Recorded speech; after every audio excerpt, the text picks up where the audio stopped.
Give me a count. 1.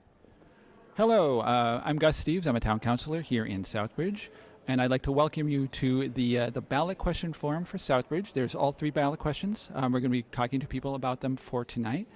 Starting with ballot question number 1, the nurse-patient ratio question. I'm reading from the quick summary from GBH News. If you want it, you can get it at their website. In plain English, if this referendum passes, there would be legal limits on the number of patients that could be assigned to each nurse in Massachusetts hospitals. This number would vary based on the hospital unit and the patient's conditions. And I have with me, for the pro one side, is Marie Rattaco. She's sitting to my right. She has been a registered nurse for over 35 years, all of those spent at St. Vincent in Worcester. She has worked with post-anesthesia care units since 1990. Prior to that, she worked for 5 years in the ICU and a year in the medical surgical floor. She described herself as fiercely protective of the safety and well-being of all patients in the Commonwealth. And to my left is Tracy DiGregorio. She's on the anti-one side. She lives locally. She says, my husband and I are longtime residents. I work as an emergency room nurse at Harrington. I have been at Harrington since 2000, in the emergency department since 2002. I am not, nor have I ever been in an administrative role, board member, or any other self-serving self-interests pertaining to the running of Harrington Hospital. I have my BS in nursing from UMass Amherst. I hold multiple certifications and pride myself on being the best nurse I can be. I am committed to this community, this hospital, and its patient population. And before we started recording here, both sides decided that Tracy would go first, and we're going to set it up so that the two of you have about 20 minutes to give your presentations, and we'll ask some questions. And if people in the audience have any questions, please step forward to the mic over there and speak up, because that mic doesn't carry really well over here, but it'll be picked up pretty well. It'll be picked up pretty well in the on the camera and on audio. So anyway, Tracy. Thank you, Gus. Thank you, Marie, for being here and discussing this with us. It's such an important issue. I'd like to start by saying that I think we're all on the same page here. I think there's not a nurse in the audience here or in Massachusetts that wants to practice unsafely. Nobody goes into work and says, hey, give me 6 patients, 8 patients that I can't handle. And I think, ironically, both the yes and the no side, one thing we can agree on is that we want to practice safely and we want to take care of our patients as safely as possible. The difference, I think, is the approach. So those of us, what you have to know about those of us who are vote no supporters is it's not the concept, it's the bill. And as far as I'm concerned, what I've read, and I'm always amazed that I can read the same bill that Marie can read, and we can look at it in 2 different ways. I see a rigid, hard, inflexible bill that is going to take away my bedside judgment. I work in the emergency room for 16 years, and I think that the bill, while well-intended, is flawed, okay? It's a flawed bill, and it has so many unintended consequences. And I think one of the issues is that one of the issues among the many issues is that it may fit in one area, but it doesn't fit in another. So the ratios, say on the floor, for instance, the ratios are 4 to 1, and you need more than 1 nurse. Okay, so in the emergency room, I don't know who, when, what, where my patients are going to come from. This bill states that these ratios, 3 patients, 1 to 1 for an emergent, makes sense. 1 to 3 for an urgent, stable patient, makes sense. But what if my urgent, stable patients are stable, and I have someone waiting in the waiting room, and I have an open bed? By law, I'm not going to be able to take that patient. And I think that's unfair of anyone, the government, M&A, anyone, to say what I can handle and risk breaking the law or taking care of patients. I think that's unfair, and it's not good patient care. So I don't like to talk cost, but I'm going to get to it before anyone else does. This cost is an unfunded mandate. What that means is that the government is not going to come in and help us with this. So the bill states in here 22 times, it refers to the Health Policy Commission. The Health Policy Commission is an independent study that came out on October 3rd and said that this bill will cost Massachusetts anywhere from $650 to $950 million. That's $1 billion. Okay? Now, there's 74 hospitals in Massachusetts. And by the way, that Health Policy Commission did not include emergency departments. So you take $950 million and you take each share of that for community hospitals, big hospitals, teaching hospitals, medium-sized hospitals. Most of them are running in the red. My hospital is running at a deficit. UMass is running at a $22 million deficit after three quarters. What this will cost my community hospital is $6 million. Now, in saying that, the reason why I say that is because cost means where's it going to come from? My hospital, small community hospital, we reach out into this community. My patients here in this hospital, they will be greatly affected by this. We will close beds. We've lost our maternity, we're losing our PD, and we will have to my CEO will have to make tough choices on what to cut to make up for that $6 million. The more you cut, the more access to care you lose. And that is the bottom line here. That's the bottom line, access to care. We will lose services that this community needs. Okay, our substance abuse services, our behavioral health services. We will lose behavioral health beds across Massachusetts. We can't afford that. This is an irresponsible bill. And as I said, it's not about it's not that I don't want good patient care or safe patient care, because we all do. There's not a nurse out there that doesn't. But this bill, the way it's written, it's bad for patients. I want to talk about the acuity tool and the fact that this bill says each area is going to have an acuity tool. I have an acuity tool in the emergency room. It's called the ESI index.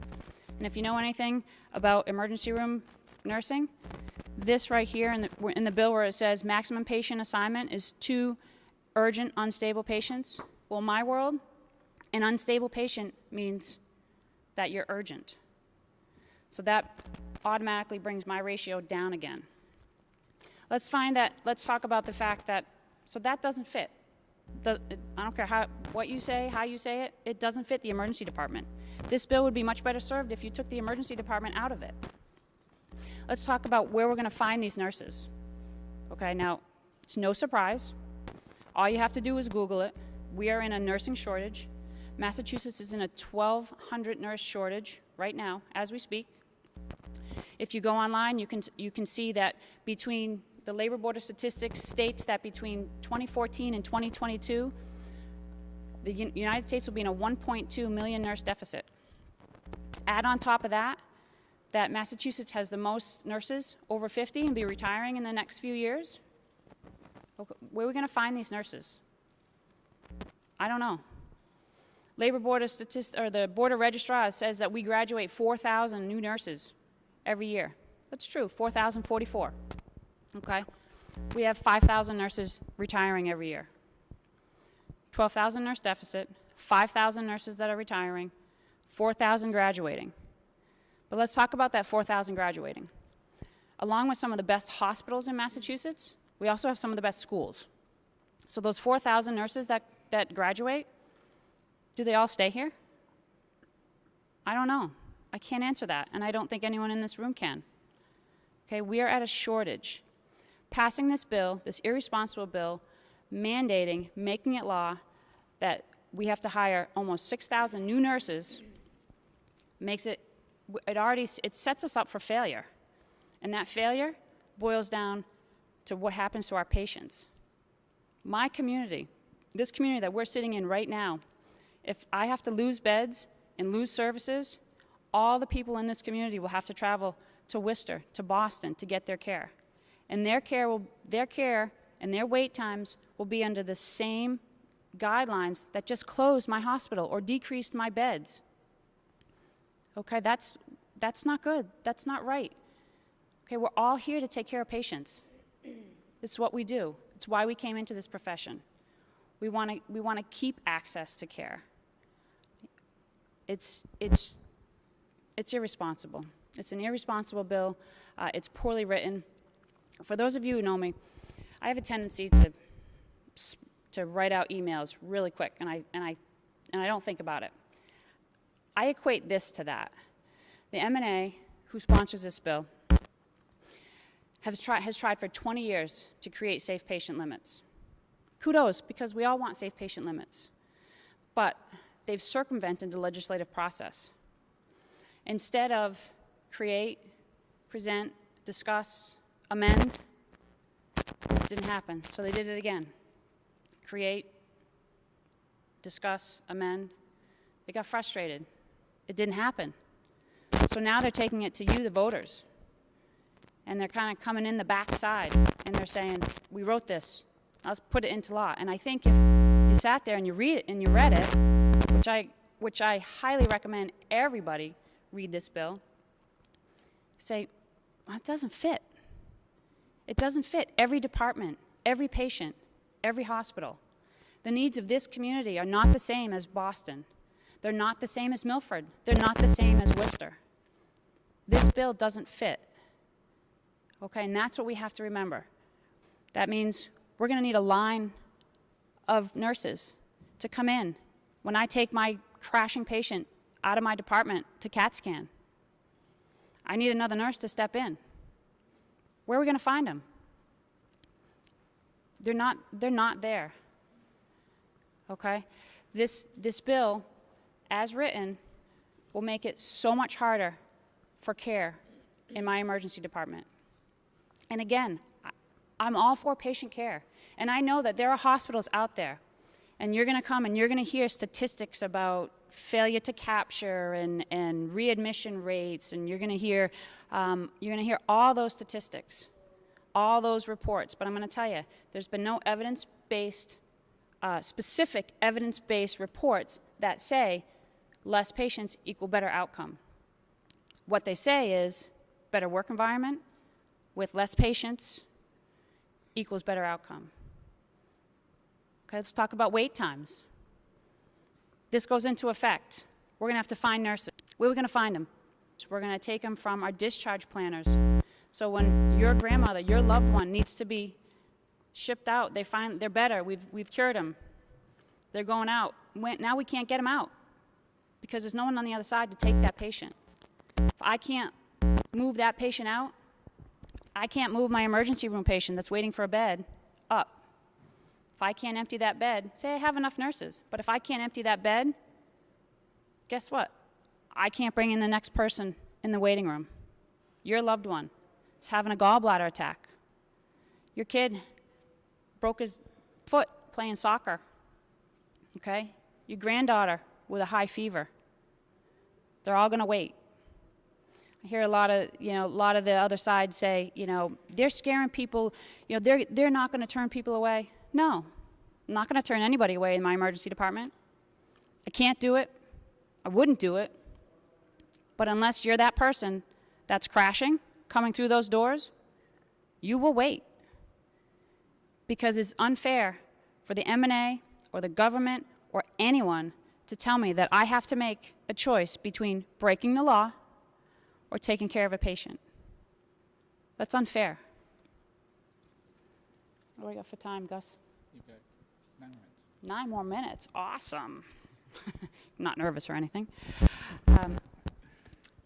This bill was modeled after California law.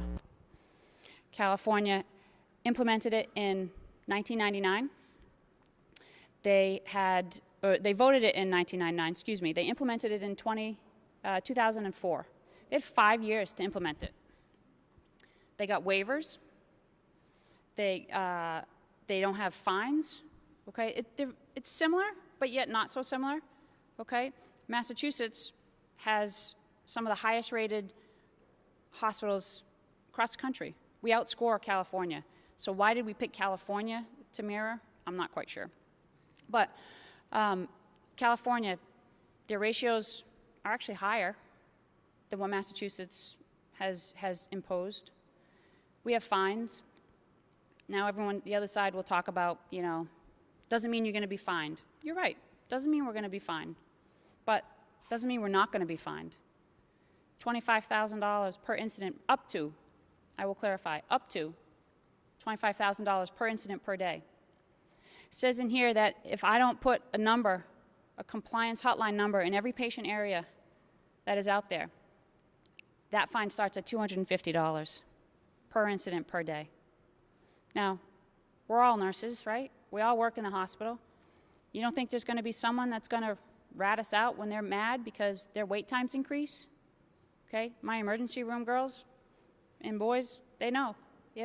All it takes is one person to create a bad seed. Oh, they're mad. All of a sudden, they're calling up that compliance line. Health Policy Commission comes in. Attorney General comes in. Boom, we're fined. Hospitals can't afford that. Not my hospital. Not your hospital. No hospital. So California doesn't have any fines in theirs. Okay? Their smaller hospitals got waivers. I've also heard that no hospital has closed in California. I have a whole pamphlet here that says after 2004, because it took 5 years to implement. I have two studies. One says 15 hospitals have closed. I have another report that says 11 hospitals have closed. So can I say they were specific to these nurse-patient ratios? No. Can I say they're not? No, I can't. Okay, the studies, I'll go back to, some studies. You gotta weed through them, okay? I'm pretty skeptical, so I've weeded through them. What they say is that some outcomes have been better with increased nurses, some haven't. And there's a lot that have been undetermined. So I think we have to look long and hard. I think we have to take the blinders off and stop looking at just seeing more nurses equals better outcomes. More nurses, is better. Not always. I'm a 16-year nurse. I have friends here. You're a 30-year nurse. I have friends here, new nurse to the ER, and a 40-year nurse.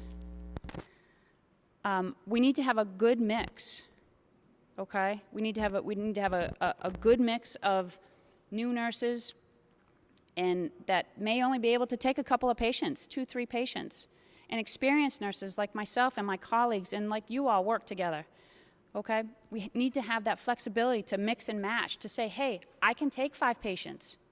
I know I have 3 belly pains and they may all be, according to the ratios, I might be at my max.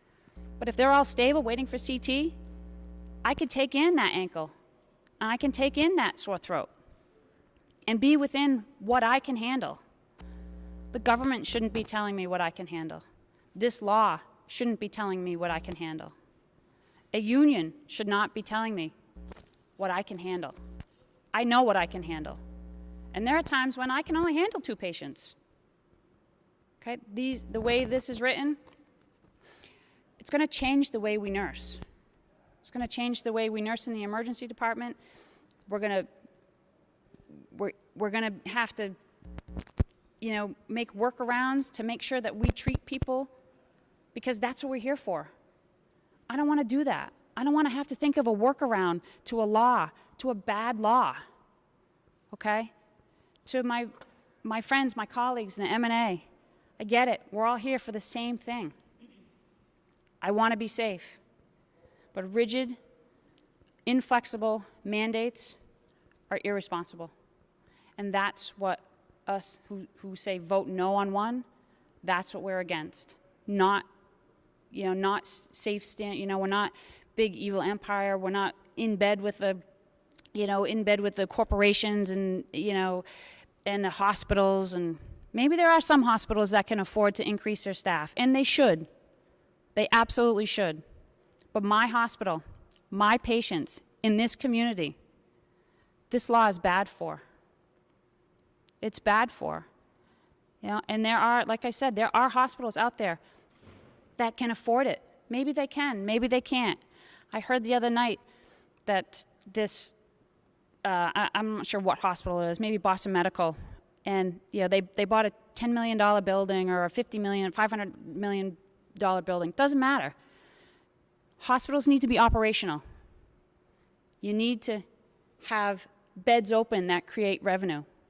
You need to have services in place to help everyone that we help in a community, in your community, in this community.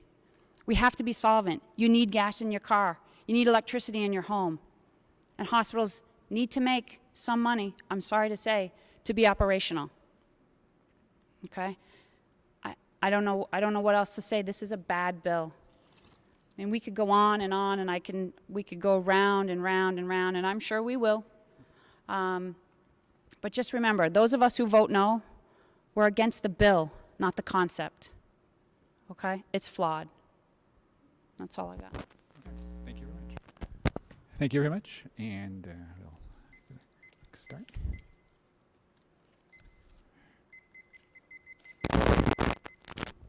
Thank you. So again, my name is Marie Rattacco. You can't hear me? I'll talk a little bit louder. My name is Marie Rattacco, and I am a registered nurse, as we said, and I've been a nurse for 35 years at St. Vincent Hospital in Worcester.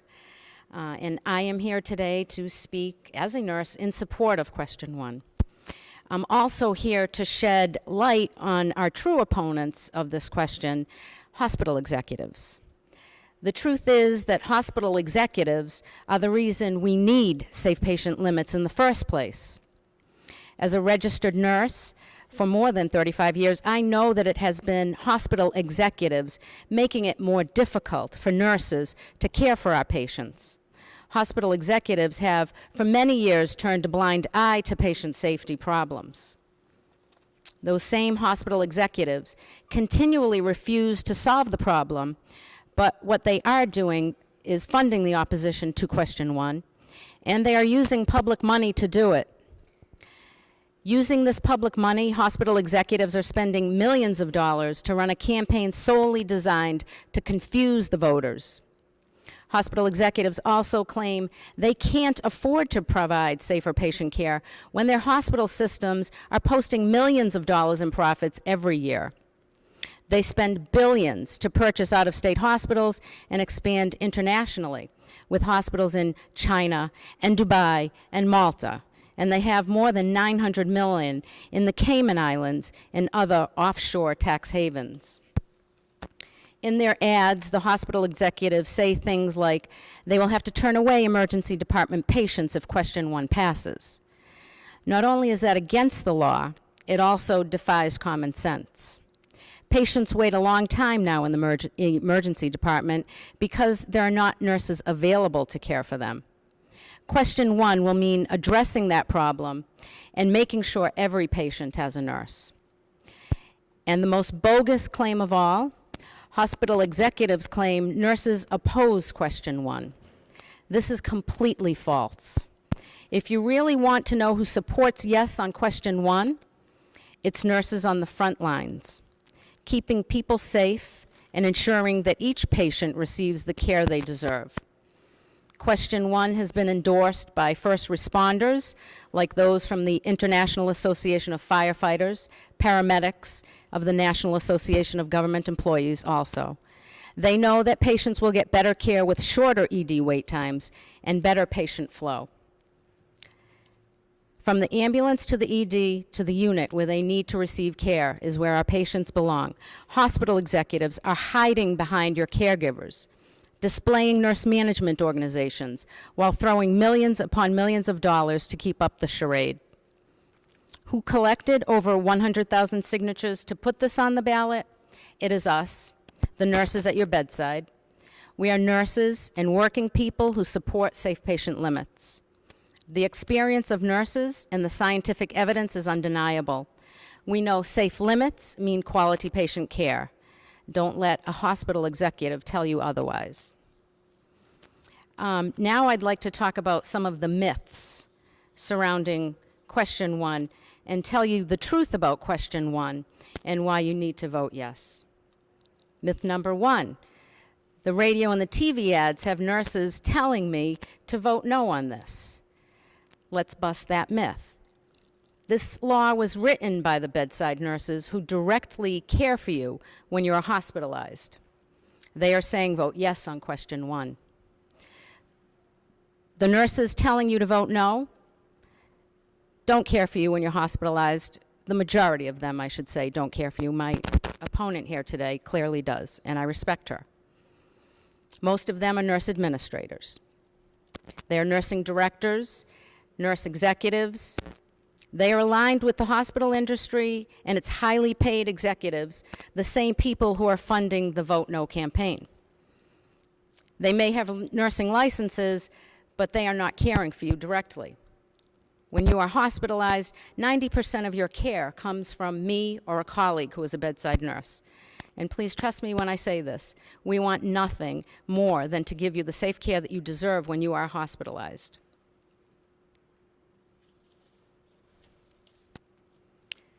Myth number 2, this will cost too much money. Hospitals can't afford this. That is not true. An independent study estimates that the total cost to implement this is at $47 million. This is nearly $1 billion less than what the opposition claims.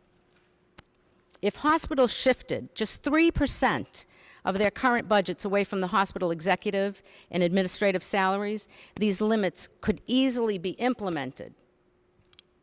And hospitals in our state have revenues, they've generated revenues of $28 billion in 2017. We know they've posted profits of more than $1 billion. They pay most of their CEOs 7-figure salaries.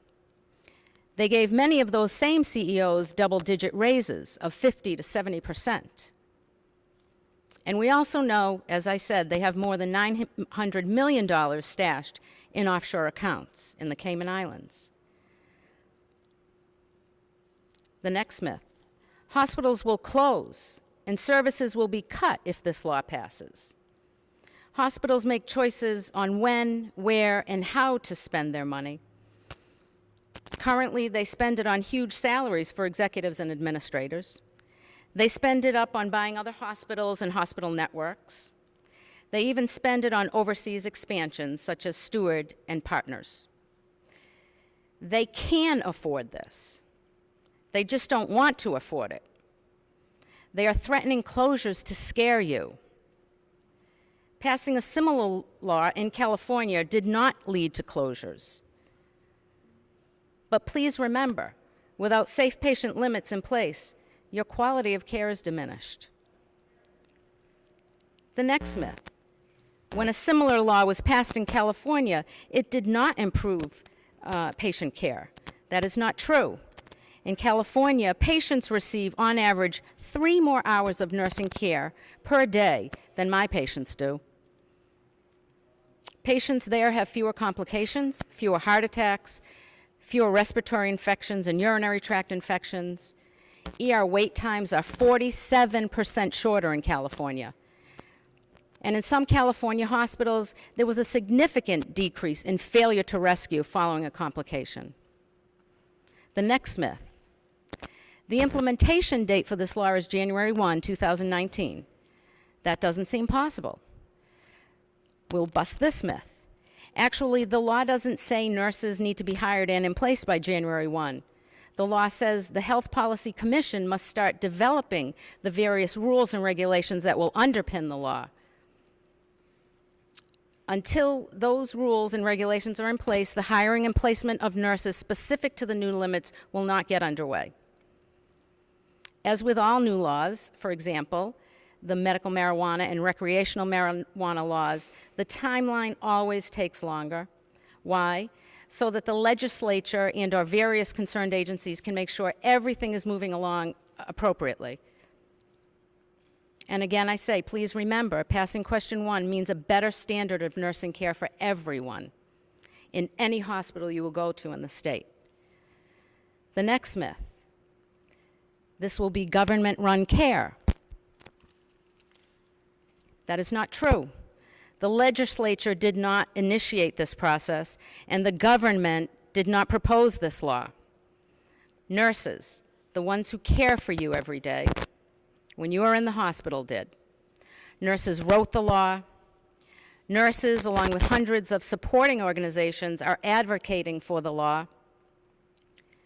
Nurses have been trying to work with the legislature and hospital industry, as you pointed out, on these limits for the last 20 years. Without an answer from either, we decided it was time to take the issue directly to you, the voters of the state of Massachusetts, who need to be able to weigh in on this, because this is about your care.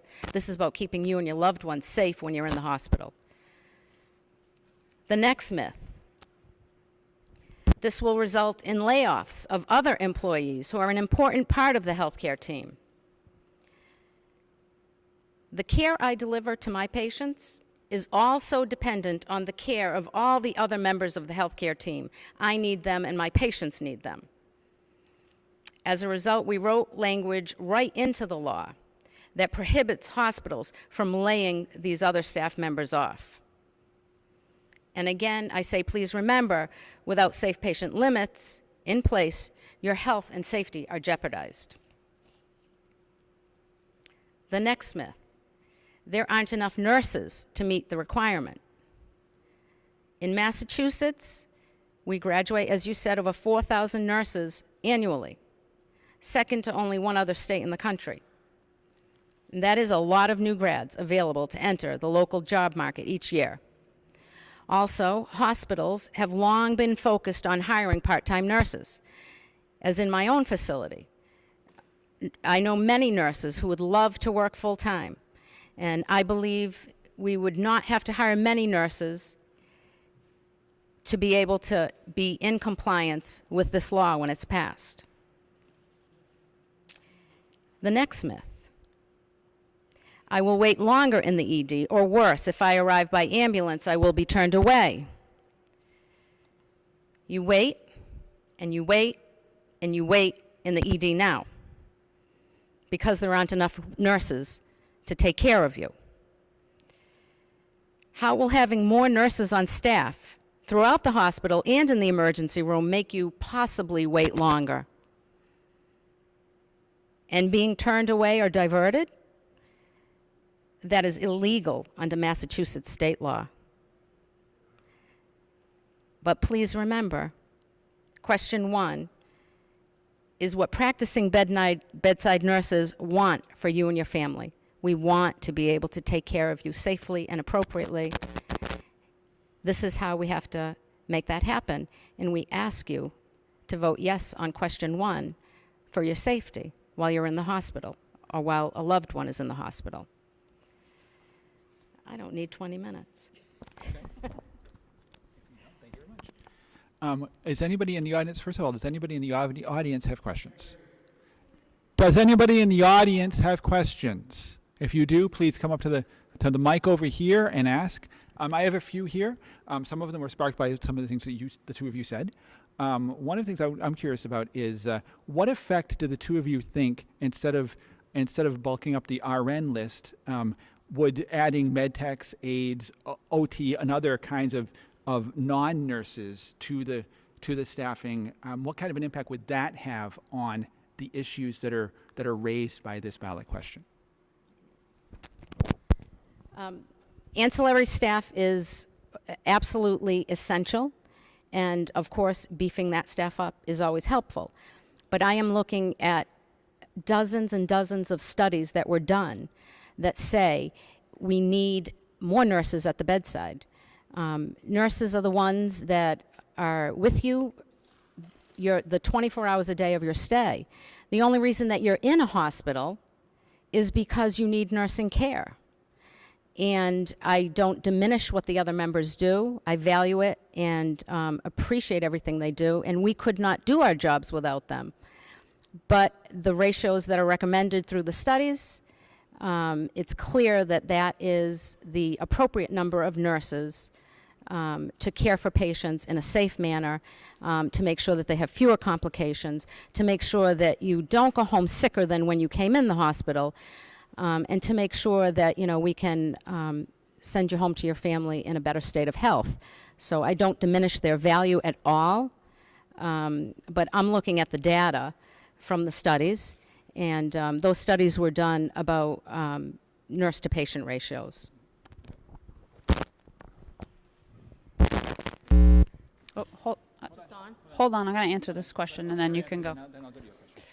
So there is no doubt that in my department, in the emergency room, I have a new director, and I'm going to speak specifically to my area. She came in. She did what every good director does. She looks at the patients and the numbers, and she said, "Hey, we need to upstaff you guys." So she did. So she upstaffed us. She took the charge nurse out, and she did what most hospitals should do, what good administrators do. If you pass this law, we've just gone 2 steps forward. We're going to take 3 steps back, because to your point, you know what would help me most in my emergency department? A tech. You know what would help me in a code situation? Someone from pharmacy to pull my meds to make sure that that we're given the right meds. I could have more techs. If I had more techs, that call light that would be on for that patient to go to the bathroom could get answered sooner. And I could do more of my nursing jobs. Okay? So a lot of those studies that she's talking about talks about a good workplace, good work environment. Okay? Yeah, if I have more nurses, I'm going to have a better work environment. But if I had more techs, where I live, where I work, that would make my job a whole lot easier, because it's the perception. A lot of those studies talk about perception, patient perception. I waited this long for my call light to be answered. I waited this long for my med to be given. Now, techs can't give meds, but techs can offer you to go to the bathroom. Okay? They can answer your light and say, "Hey, let me get your nurse for you." And then if they do that, then the perception is that you're getting care, you're getting better care. So it's not all about about nursing ratios. It's about the team. So that's the answer to your question. Okay, thank you very much. And if you could speak up so that because that mic will pick up on cable. Okay. But I don't know if the audience will be able to hear if you don't speak loud. And if you could just identify yourself, I'm please. usually loud enough for everybody to hear me. So I really take exception to the fact that the M&A is saying it's all the big bad hospitals that are against this. It is bedside nurses who are also against this. I have been a bedside nurse for 47 years, right up the hill at Harrington Memorial Hospital, which is a small community hospital which would be in danger of closing, not necessarily beds, but other services like cardiac rehab or behavioral health services, or maybe a diabetic clinic, because you need to pull those nurses in from somewhere. So do not say that this is all executives and all administrators that are against this. This is frontline nurses, and we are also against this. Not against safe staffing. We would love that. The more nurses, the better. But this bill is wrong. And when this first started happening, I actually took an informal poll of 20 of my coworkers, because the M&A ad came out that said 86% of nurses are in favor of this. I asked 20 of my coworkers if anyone had even approached them to ask them if they were yes or if they were no. None of them had been spoken to. So I did a little research to where this 86% came from. And out of the 133,000 nurses in the state of Massachusetts, it came from about 302 at a meeting when they asked who's in favor of safe staffing. Well, hell, I'm in favor of safe staffing too. So my question is, why do you keep saying it's only the hospitals that are against this? Because that is absolutely wrong. I never said it was all nurses. I said the majority of nurses. Actually, And- the president of the M&A last night on TV said 100% of bedside nurses are in favor of this. I heard her. I have it taped at home. I'm telling you what I said. Okay. You asked me the question, not Donna Kelly Williams. You asked me the question. I said the majority of nurses. I too work in a hospital. I've been there for 35 years. They make decisions every day on services to close that are not profitable. It happens now. And I do not believe any hospital will close as a result of this law when it is implemented. They will need to make different choices. They may need to make choices about what they spend on administrative costs. They may need to have fewer managers that don't actually manage nursing personnel anymore. They manage budgets.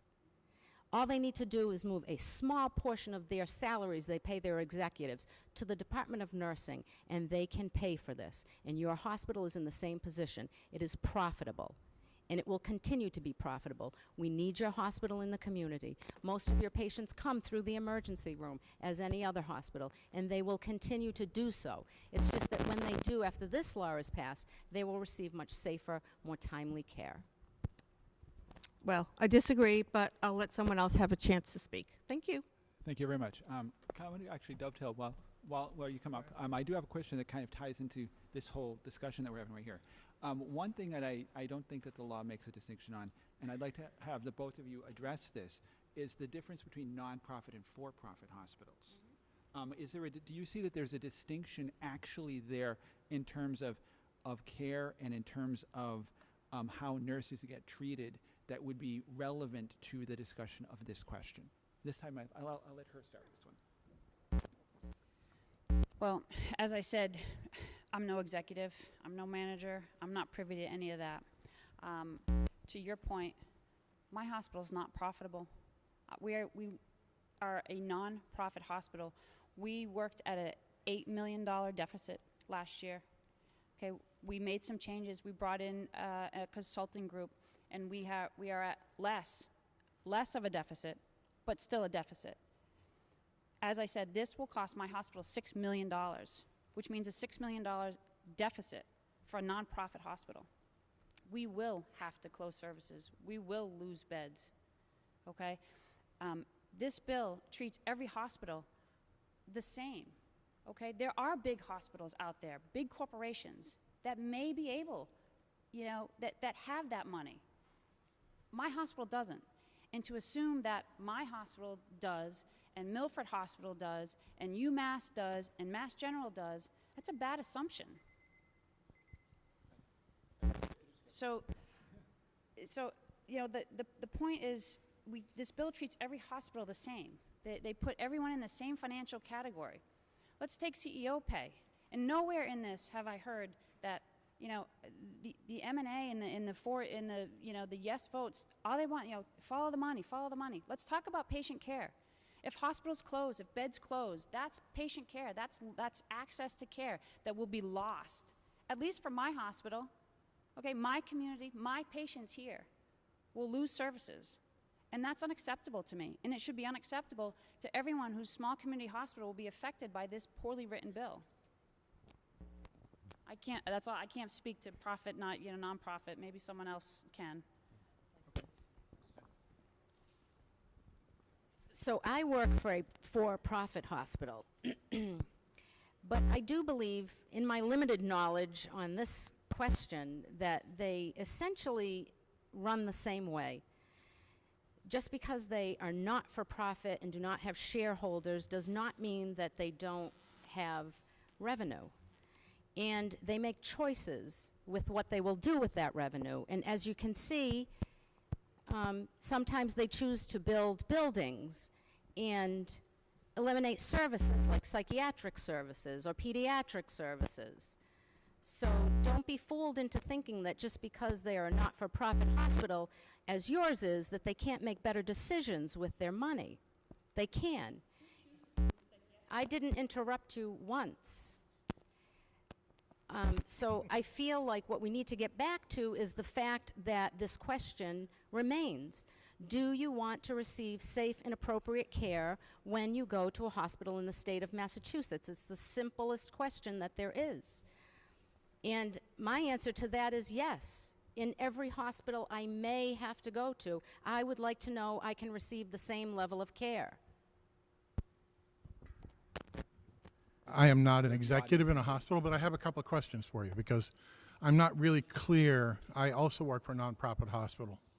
I'm not really clear with our 2% margin that we work on where I'm going to spend another $7 million on nursing comes from. Could you help me with that? You keep talking about givebacks from senior executives. are the nurses and nurses from your union, are they going to give back salaries to What I increase keep number of talking nurses? about is the fact that decisions, choices are made Okay. every day by hospital executives. Okay. And those choices impact what happens in hospitals. So you They want us to have- give up our cancer center? I didn't say that. You wanna You're give not us a letting me psychiat- finish. You're not letting No, me. I'm asking you specifically what choices you would like us to make. Would you I like, would would you like us to give up your psychiatric department? Okay, go ahead. So the choices are difficult at times. I do agree. All I am saying is that if you look at the generous salaries of the executives of a hospital, whether it is a for-profit hospital or a not-for-profit hospital, and you go down the line and there are many executives, at my hospital I can tell you we are heavy with executives. You're a profit Of hospital. all, it doesn't matter what kind of It hospital actually you're does. talking about. I do believe that the salaries are exorbitant. I think if you wanted to look at some of my literature, you would see that. The top 10 CEOs in the state of Massachusetts, I believe their combined salaries in 2016 were over $34 million. I think that is exorbitant. I think that is ridiculous. And as society, I think we need to get together, and I do agree that we have more in common than we have differences. We need to make some choices about where we spend our money. And all we are saying is we think that better choices should be made. These hospital executives, whether they're in a for-profit or a not-for-profit, they cry poverty. They are not poor. They can make better choices. They can provide us with safe care. They just need to know that the community, the public, the voters demand it. Well, that money doesn't show up by magic. So let's go through a list of things that we can cut, okay? You tell me if that's appropriate for my small hospital. So get rid of all the psychiatric services. Is that okay with you? It is? Of course not. So you don't want me to give up psychiatric services. How about I give, no, just answer the questions. You want me to give up the cancer center? I believe Yes, the no? Cancer Center at Harrington is for-profit, isn't it, Dr. Stevens? It's a Isn't it a mixed, shared effort correct. with But with do you the want me to Rhode give it Island up? Because we do part of it. I'm not an executive. I don't make those choices. You want me to give up the, If I had to make those choices and I had all the information in front of me, then it would be fair for you to ask me that question. you want us to give up the wound care center?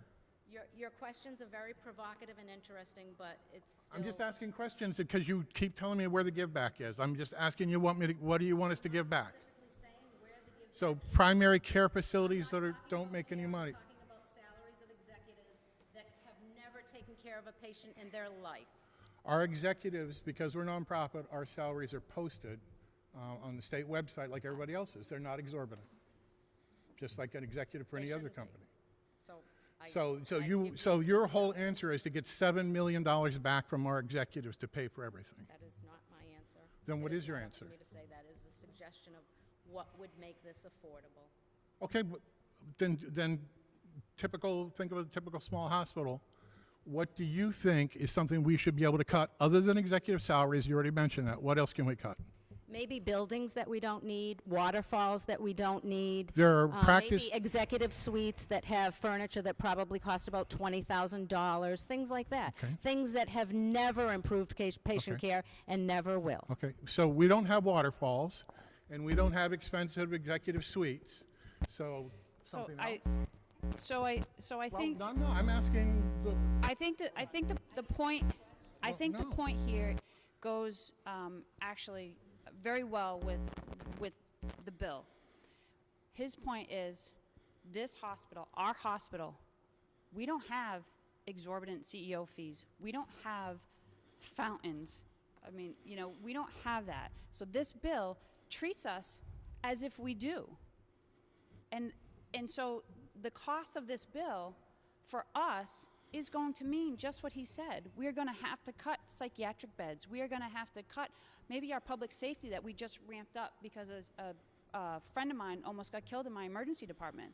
Maybe we're going to have to, cut the cancer center, the diabetic outreach programs that we have.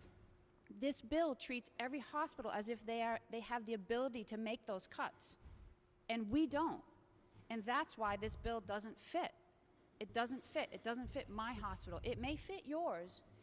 I've been to St. V's. I've seen it. It's exorbitant, okay? And if I'm correct, they're owned by a for-profit company. okay? Shame on them. But my hospital isn't and can't. And to speak to your $34 million that all the executives across Massachusetts make, that's a drop in the bucket. It's still a drop in the bucket compared to the $1 billion that this bill is going to unfunded. It is not exaggerated. You had the Health Policy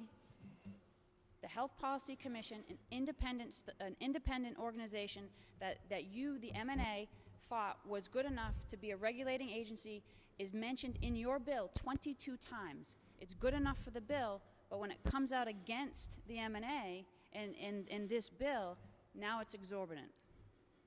I find that interesting.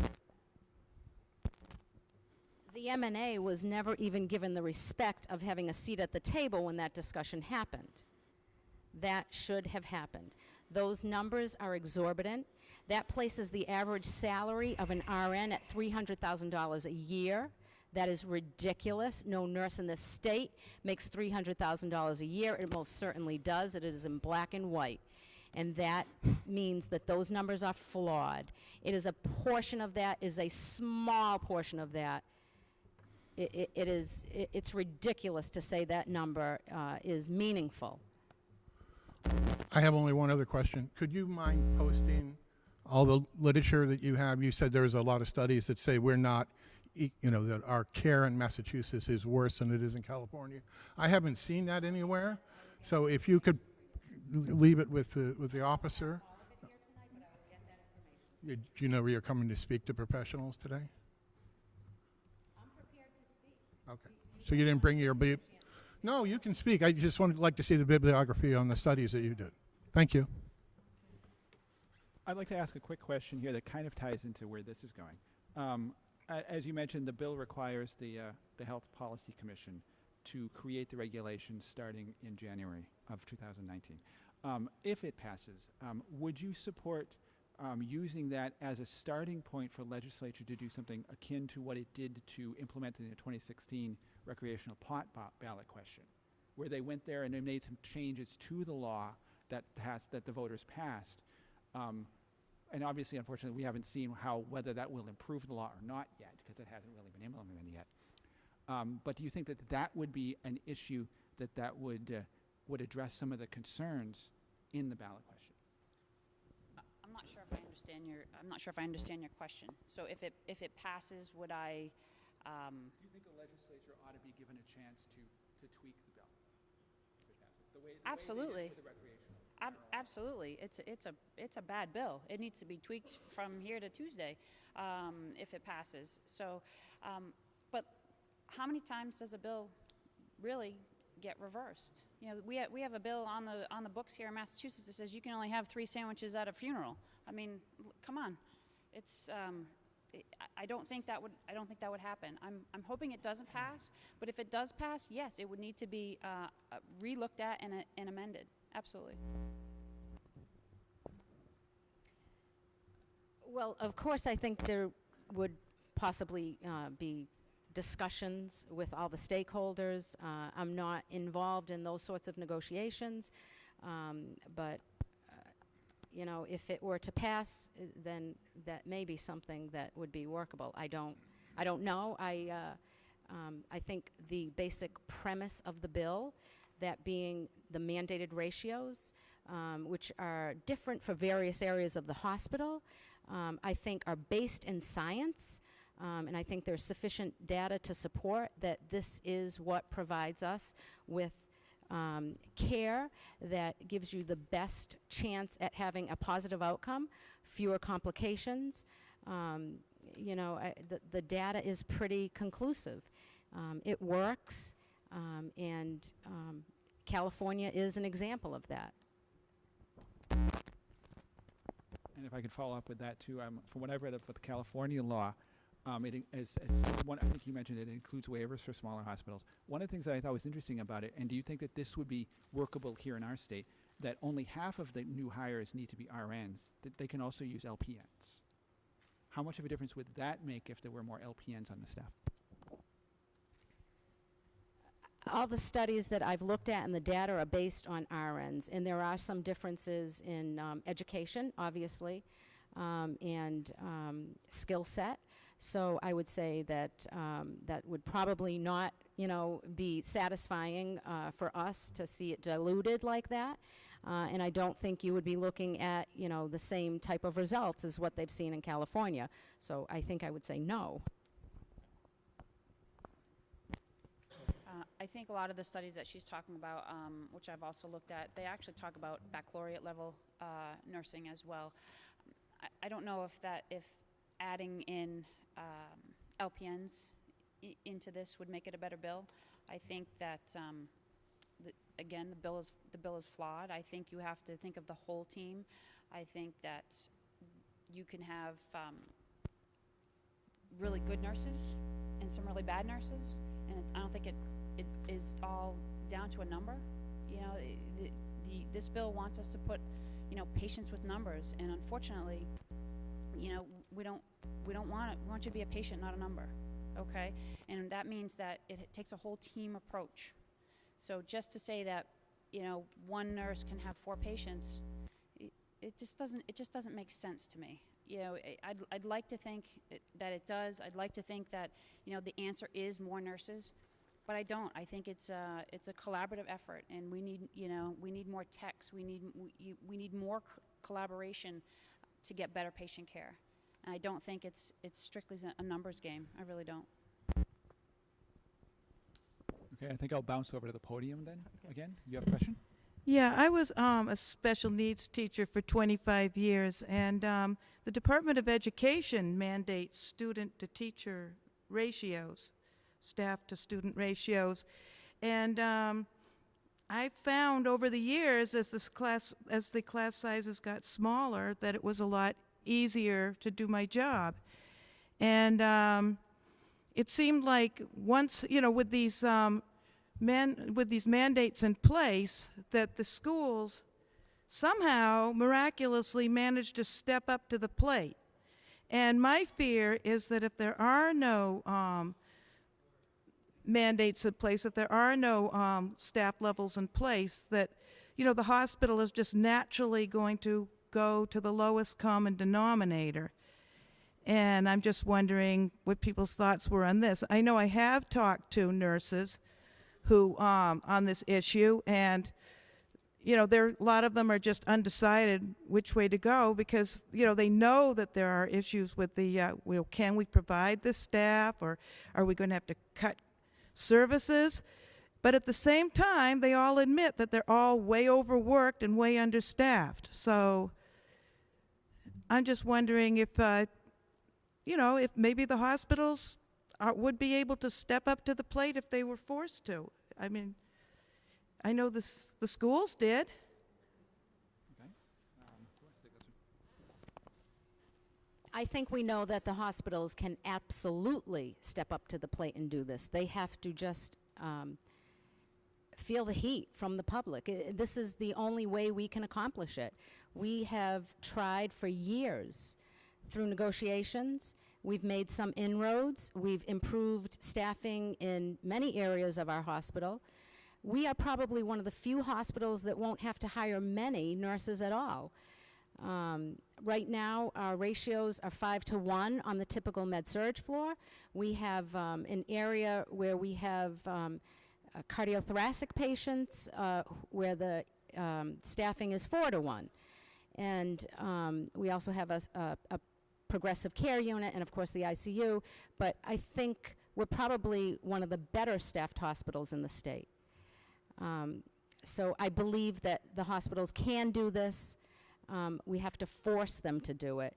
They can afford to do it. The majority of the hospitals in this state can afford to do this.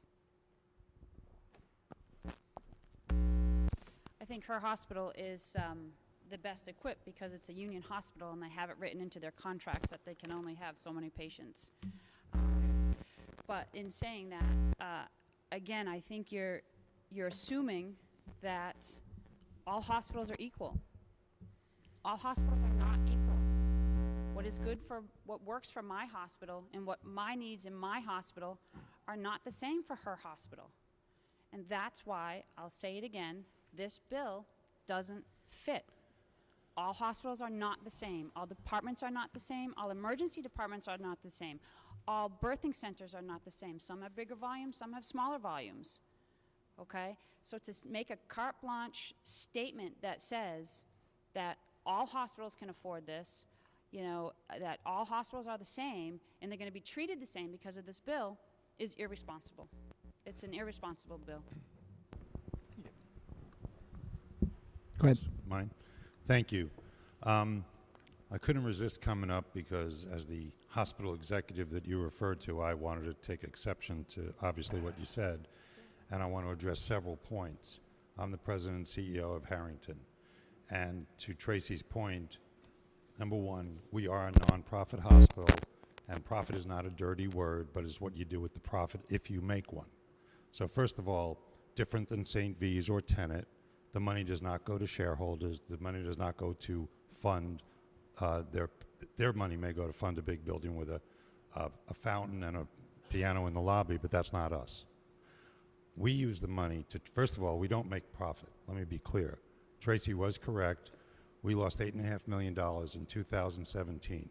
That's a sizable loss for a place our size.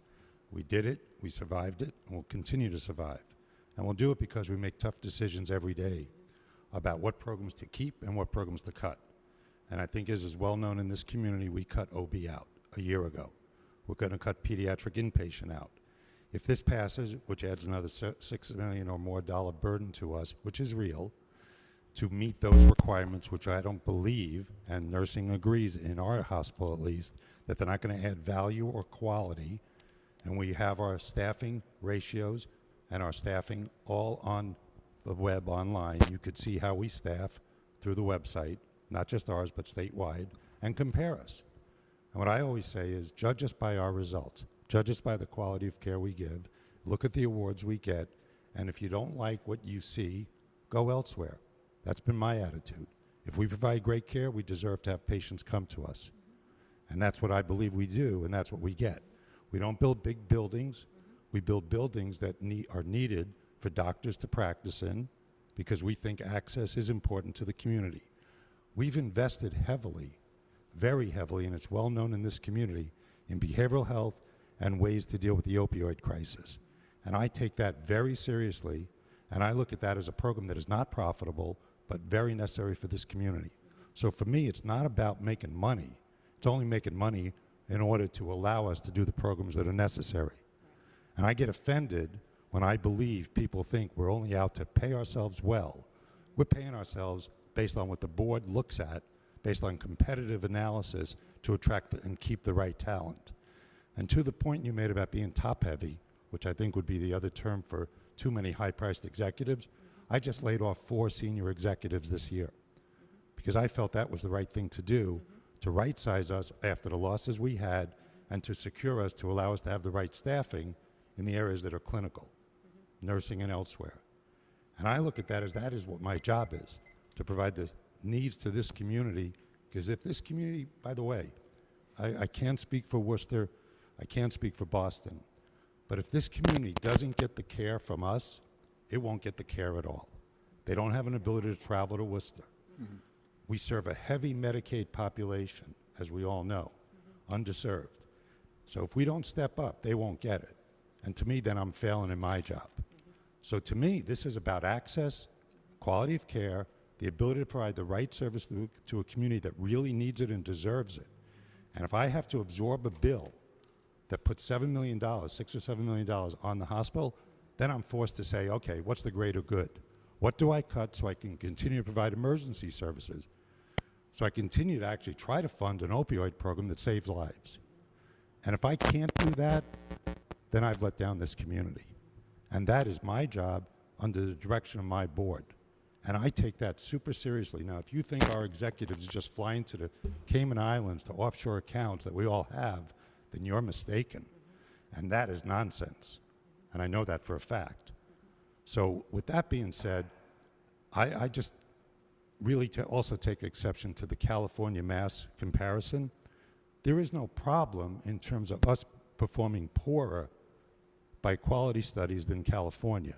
So the fact is, we perform better on most indicators, and I've seen the literature on that. So with that, if there's a point to be made that, oh, you add the rate, you improve the ratios, you'll perform better than California, we already do. So I don't know what the problem is in that statement. Excuse me? Is there a question? I mean, I thought you got up to ask a question. Well, the question is, if we're already performing better, then by increasing ratios, we're already better than California.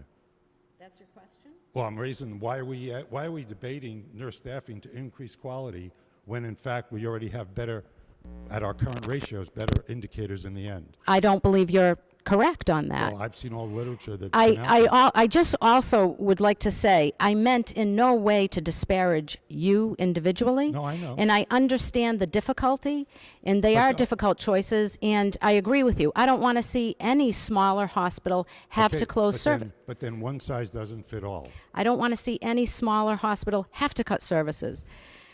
That being said, with regard to what's going on in California, I believe that you're not correct. I believe that we can do a better job here. And I give you kudos for the fact that you want to keep or open an opiate center to provide care for those people who are underserved. I think it's phenomenal that you're doing that. And I agree and have nothing disparaging to say about that.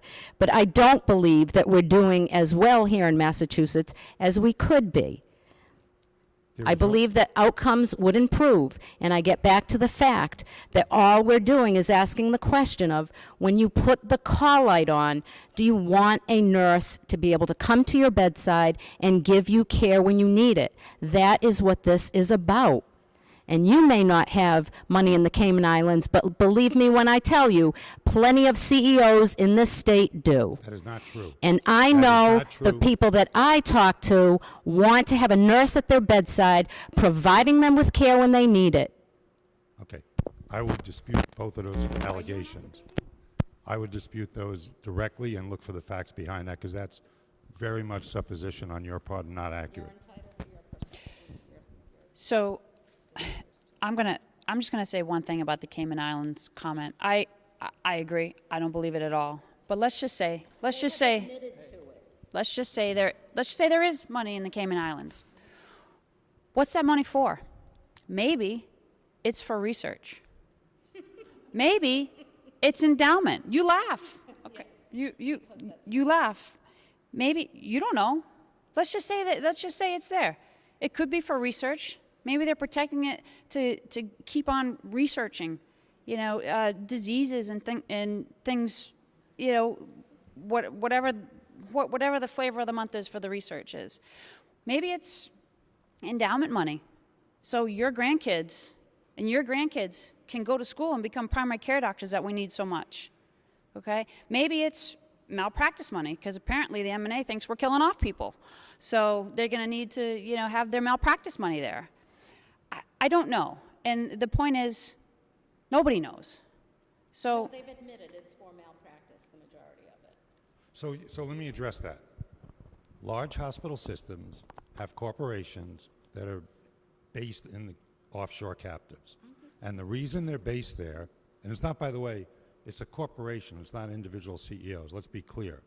The money is based there because there's less taxable and less liability if you base it offshore than if you do it in the States. So what it is it's really a way for the hospitals through those corporations to do better in their cost for malpractice for in physicians that they have to employ.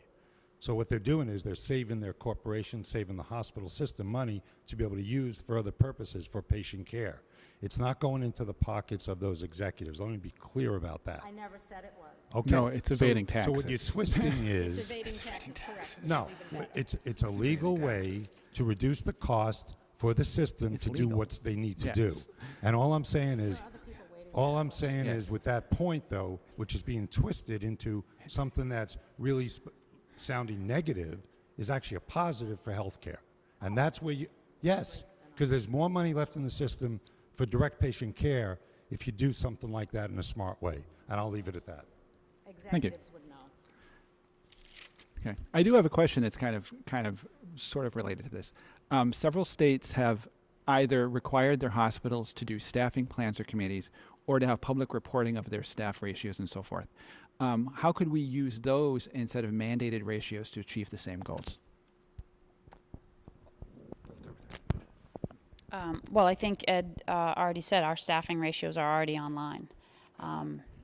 And so let the proof be in the pudding. So as he said, if we score well with our current staffing ratios, people will use us more. They'll come to us more.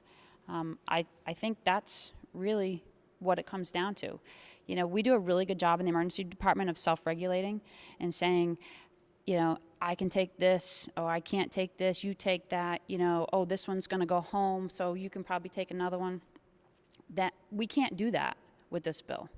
And so we have to really, look at what, why do we want these? I agree. Why do we want these? We're outscoring California. It really, these rigid staffing ratios tie the hands of all the departments that it affects, and it's just not good patient care, I don't think, in the long run. So posting the ratios is one thing. Actually, achieving what you're posting is another. And we know every day that those ratios that are posted online are fiction most of the time. When we have a call-in, there is nothing that forces them into calling in a nurse. They do no due diligence to make sure that they meet our guidelines most of the time. So what does posting ratios do? It does nothing. It does nothing. And as far as self-regulating, when is the last time you had a 9-patient assignment in your emergency room? It sounds like you have a 2 or a 4 or a 5-patient assignment. Nurses in my emergency room, it is routine for them to have an 8 or a 9-patient assignment with an ICU patient included in that. So if you are great at self-regulating, I can tell you my employer is not.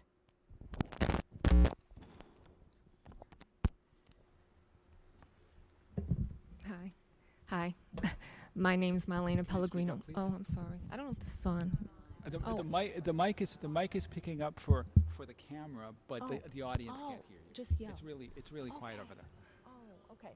My name is Marlena Pellegrino. I've been staff nurse for 32 years at St. Vincent Hospital.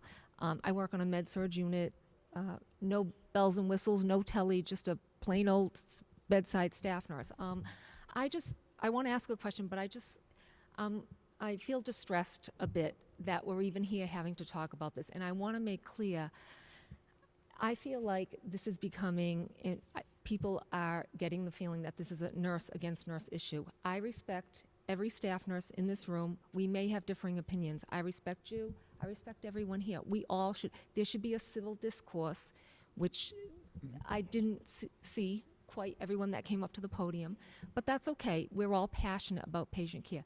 What I want to talk about is, how did we get here? We all are caregivers. I believe that nursing, in general, what we all picked as a profession, is one of the most honorable professions in the world. And we all wouldn't be here. It's so wonderful that we're all engaged to be here because we care for patients. But how did we get here that we, staff nurses, which is true, we wrote this law. This is my opinion, many others' opinion, maybe not.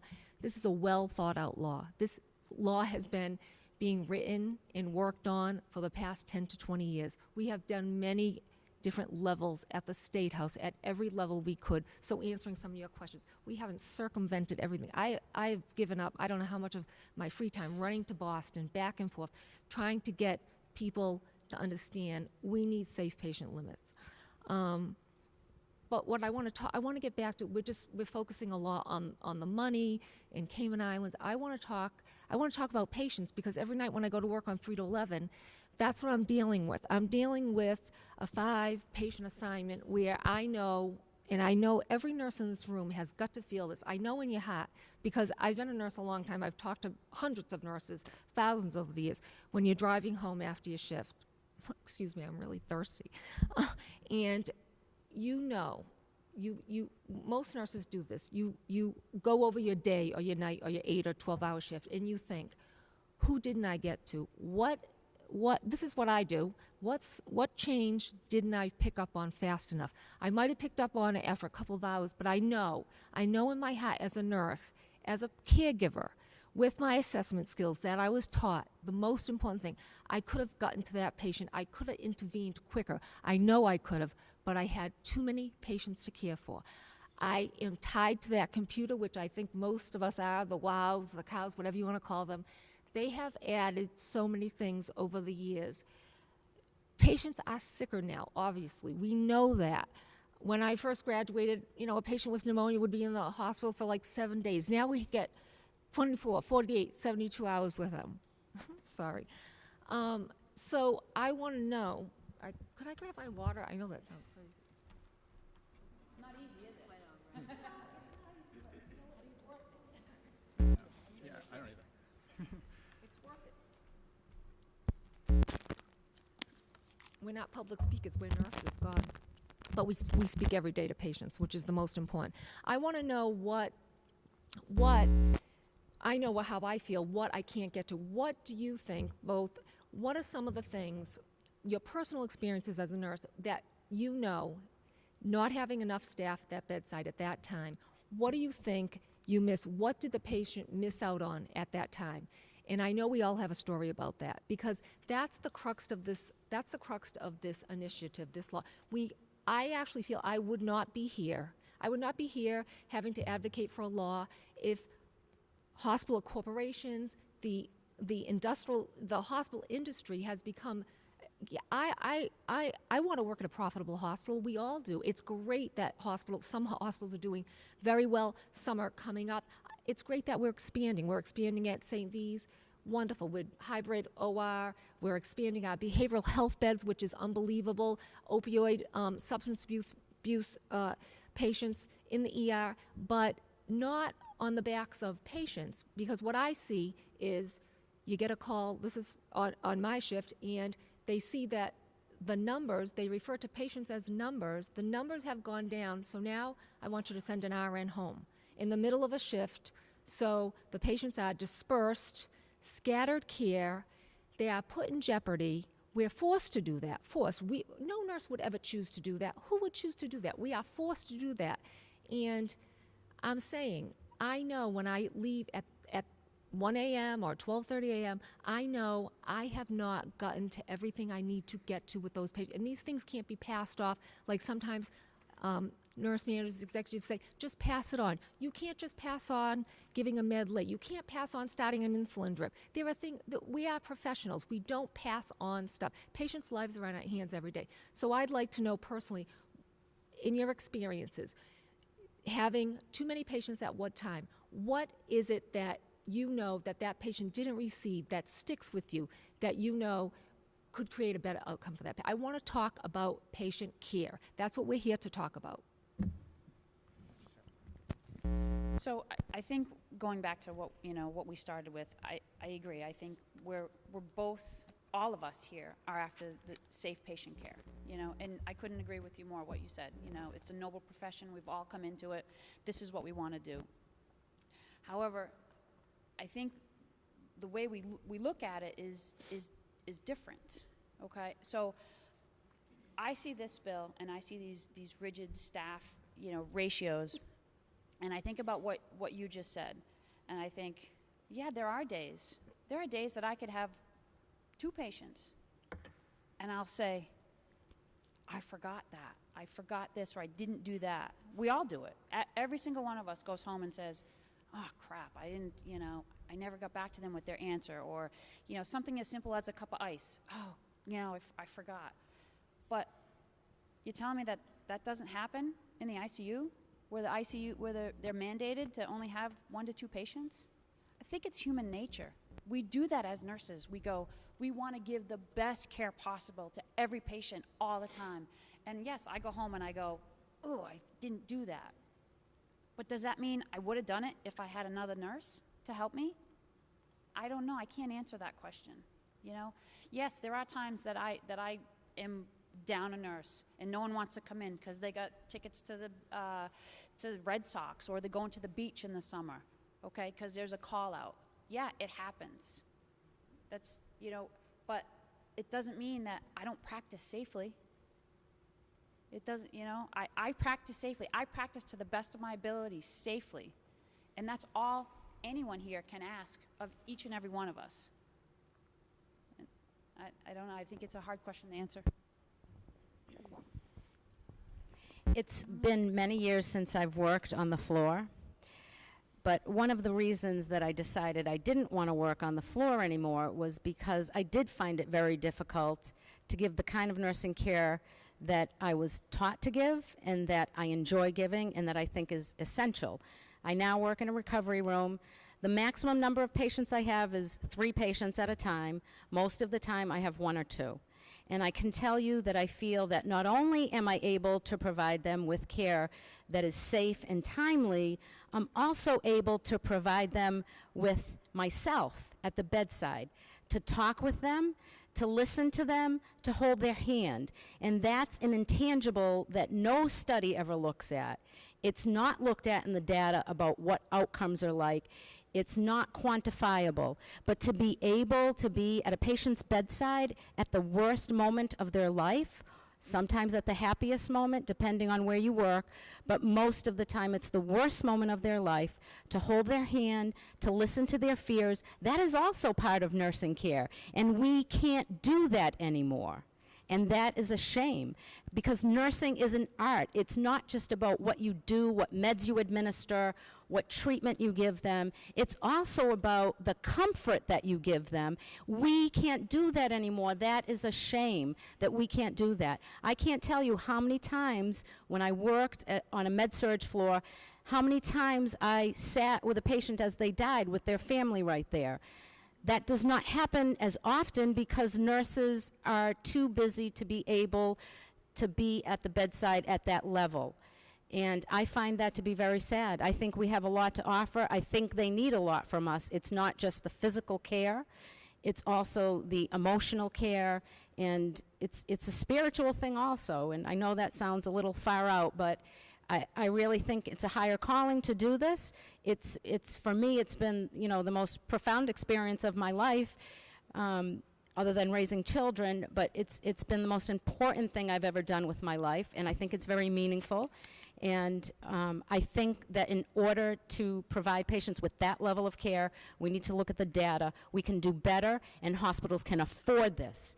In the state of Massachusetts, the residents that are voting on November 6th need to know that they don't need to be scared. Hospitals, by and large, hospitals can afford this. Hospitals are not going to close down, and I urge you to vote yes on question 1. We are at 7:30. We've got 2 people over there who are standing up waiting to ask questions and comment. I figure we'll go for the 2 that are standing over there and then kind of wrap it up with a couple of quick closing comments. So, thank you, you have the Councilor podium. Steeves. Denise Clements, Southbridge. What I've heard here a lot too is a lot of great passion. Obviously, we are a community with a local hospital that serves 24 other communities too, and the passion runs high. But I care about the entire state, not just Southbridge, as much as it means to us here locally. And a couple of things. I just want to make a point. Way back at the beginning of your conversation, comments were made that you collected 100,000 signatures and got it on the ballot. I was one of those people who at a grocery store was approached by somebody with a clipboard and said, hey, you want to sign this petition to get this question on the ballot? And I said, I was running a little late, and I said, what is it? And she said, well, nurse staffing ratios. And I wasn't, at that moment, I wasn't exactly sure what she was talking about. And she goes, it's for nurse, we just want to get it on the ballot. And I thought, well, okay, sounds good. And I signed, like many, many, many other people I know who've said that to me so far. So I know how politics works. I was in office 9 years. And yeah, you take something in and people don't read the whole thing. I learn something new every day when this bill comes up, when people explain it. I learn new things here tonight. So, you collect 100,000 signatures, but I would bet that I'm not going to, in my opinion, for me personally, I wish my name wasn't on it. So that's to the first point. To the second point you mentioned, I said we're passionate because we have a local hospital, but I'm for the state. So I did I pulled it up really fast on hospitalinspections.org and the facilities in Massachusetts. And if I counted correctly, there's approximately 62 facilities here on this list. And on this list is also the nonprofits and the profits and such listed. So I counted those because I want to be really clear that while we're talking profitable hospitals here, and we are a nonprofit, as are many, I counted 39 that say they are nonprofits out of those 62, and 12 were unknown, and the rest were considered proprietary. And that was if I counted completely right, but I know I had 39 definitely listed as nonprofit. I was doing a quick count as I sat in the audience. That's a lot of hospitals that are nonprofit that, as our local CEO talked about, they have boards that direct them and make sure that the money is being vested in their communities and taking care of the people. So I take a lot of offense to the comments made about just about profit, because certainly these nonprofits wouldn't be in business because they would have boards like our board that I'm sure takes care and caution with the little money, the fundraising, and the little money that they have to provide the care in Massachusetts. So again, I say 39 plus those 12 that doesn't say they're known or unknown. Do the math. That's a lot of hospitals here that potentially could close, may close, at least portions of their facilities if this bill is passed. Because the bill, irresponsible is a great word, thank you. I like to think also that it's not one size fits all. You've heard that statement made. I can't stress that enough to the community and the people listening. This is a one size fits all bill that you've put out there. But for those 39 and 12, no, those 51 other places that are out there out of 62 facilities, does it fit them too? Does it fit everybody?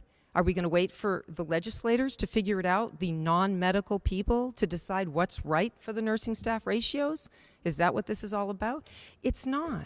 It's not. So I won't, linger on that, but I just want to say, as everyone, a lot of other people have said here tonight, this bill is not right. You had options in the last year to compromise, or not compromise, but to come to the table and look at some other options. You had that ability. I know you did, and whether you shake your head or not, it came right from the state on that. You've had options. This government has done a lot of great compromising this year and trying to make, like, for instance, with minimum wage and such. You, MMA, nurses had a chance to do the right thing for Massachusetts, and now it's at the ballot. And I urge everyone to vote no on question 1 to protect your community, your local care, your local hospitals, and your local jobs, because that is a fact. Jobs will be affected as well. And finally, I'm going to mention the Caymans, because I have a friend who's a nurse, who has a daughter who's a nurse, and she moved to the Caymans. I just want to comment, because you've been to Caymans so many times. She left here from a nursing job but wanted to live in the Caymans, and she couldn't get a job as a nurse here, as a registered nurse here. She couldn't just get hired there because of the qualifications that they require. The Cayman nurses, by the way, are required to do almost doctor work. They're almost like I want to say PAs. They do so much more there in their regular capacity. She's since been able to get placed, and she got her training, and that's great. But maybe we need to be more like the Caymans. Vote no on question 1. We need to keep local health care. Thank you. Hi. This nice lady just let me jump the line for a second, because there's a few things I just wanted to address. My name's Maureen Horan. I work at UMass Memorial CCU. I did work at Harrington Hospital, and I love that hospital. I've worked in Hubbard Hospital, which was a small community hospital. Mm-hmm. I have to comment on a few things. When we're talking about money and board of directors who allot money to their CEOs, our CEO, who happened to get a 75% raise, went from $600-something thousand to 2-point-something million. That's what Mr. Dixon makes. Oh yes, he does. It's right online. Yes, he does. And the other thing that people don't realize is, I work in a CCU where those numbers are already in place. It's 1-to-1 or 2-to-1. There are some nights that's 2 nurses to 1, because that's how sick these patients are now. What we're seeing coming through the ER, you know yourself. They're psych patients, they're overdose patients, they're disruptive patients. They're not just the head colds and the pneumonias and things like this. These are patients that take up time, they take up nurses, they take up techs.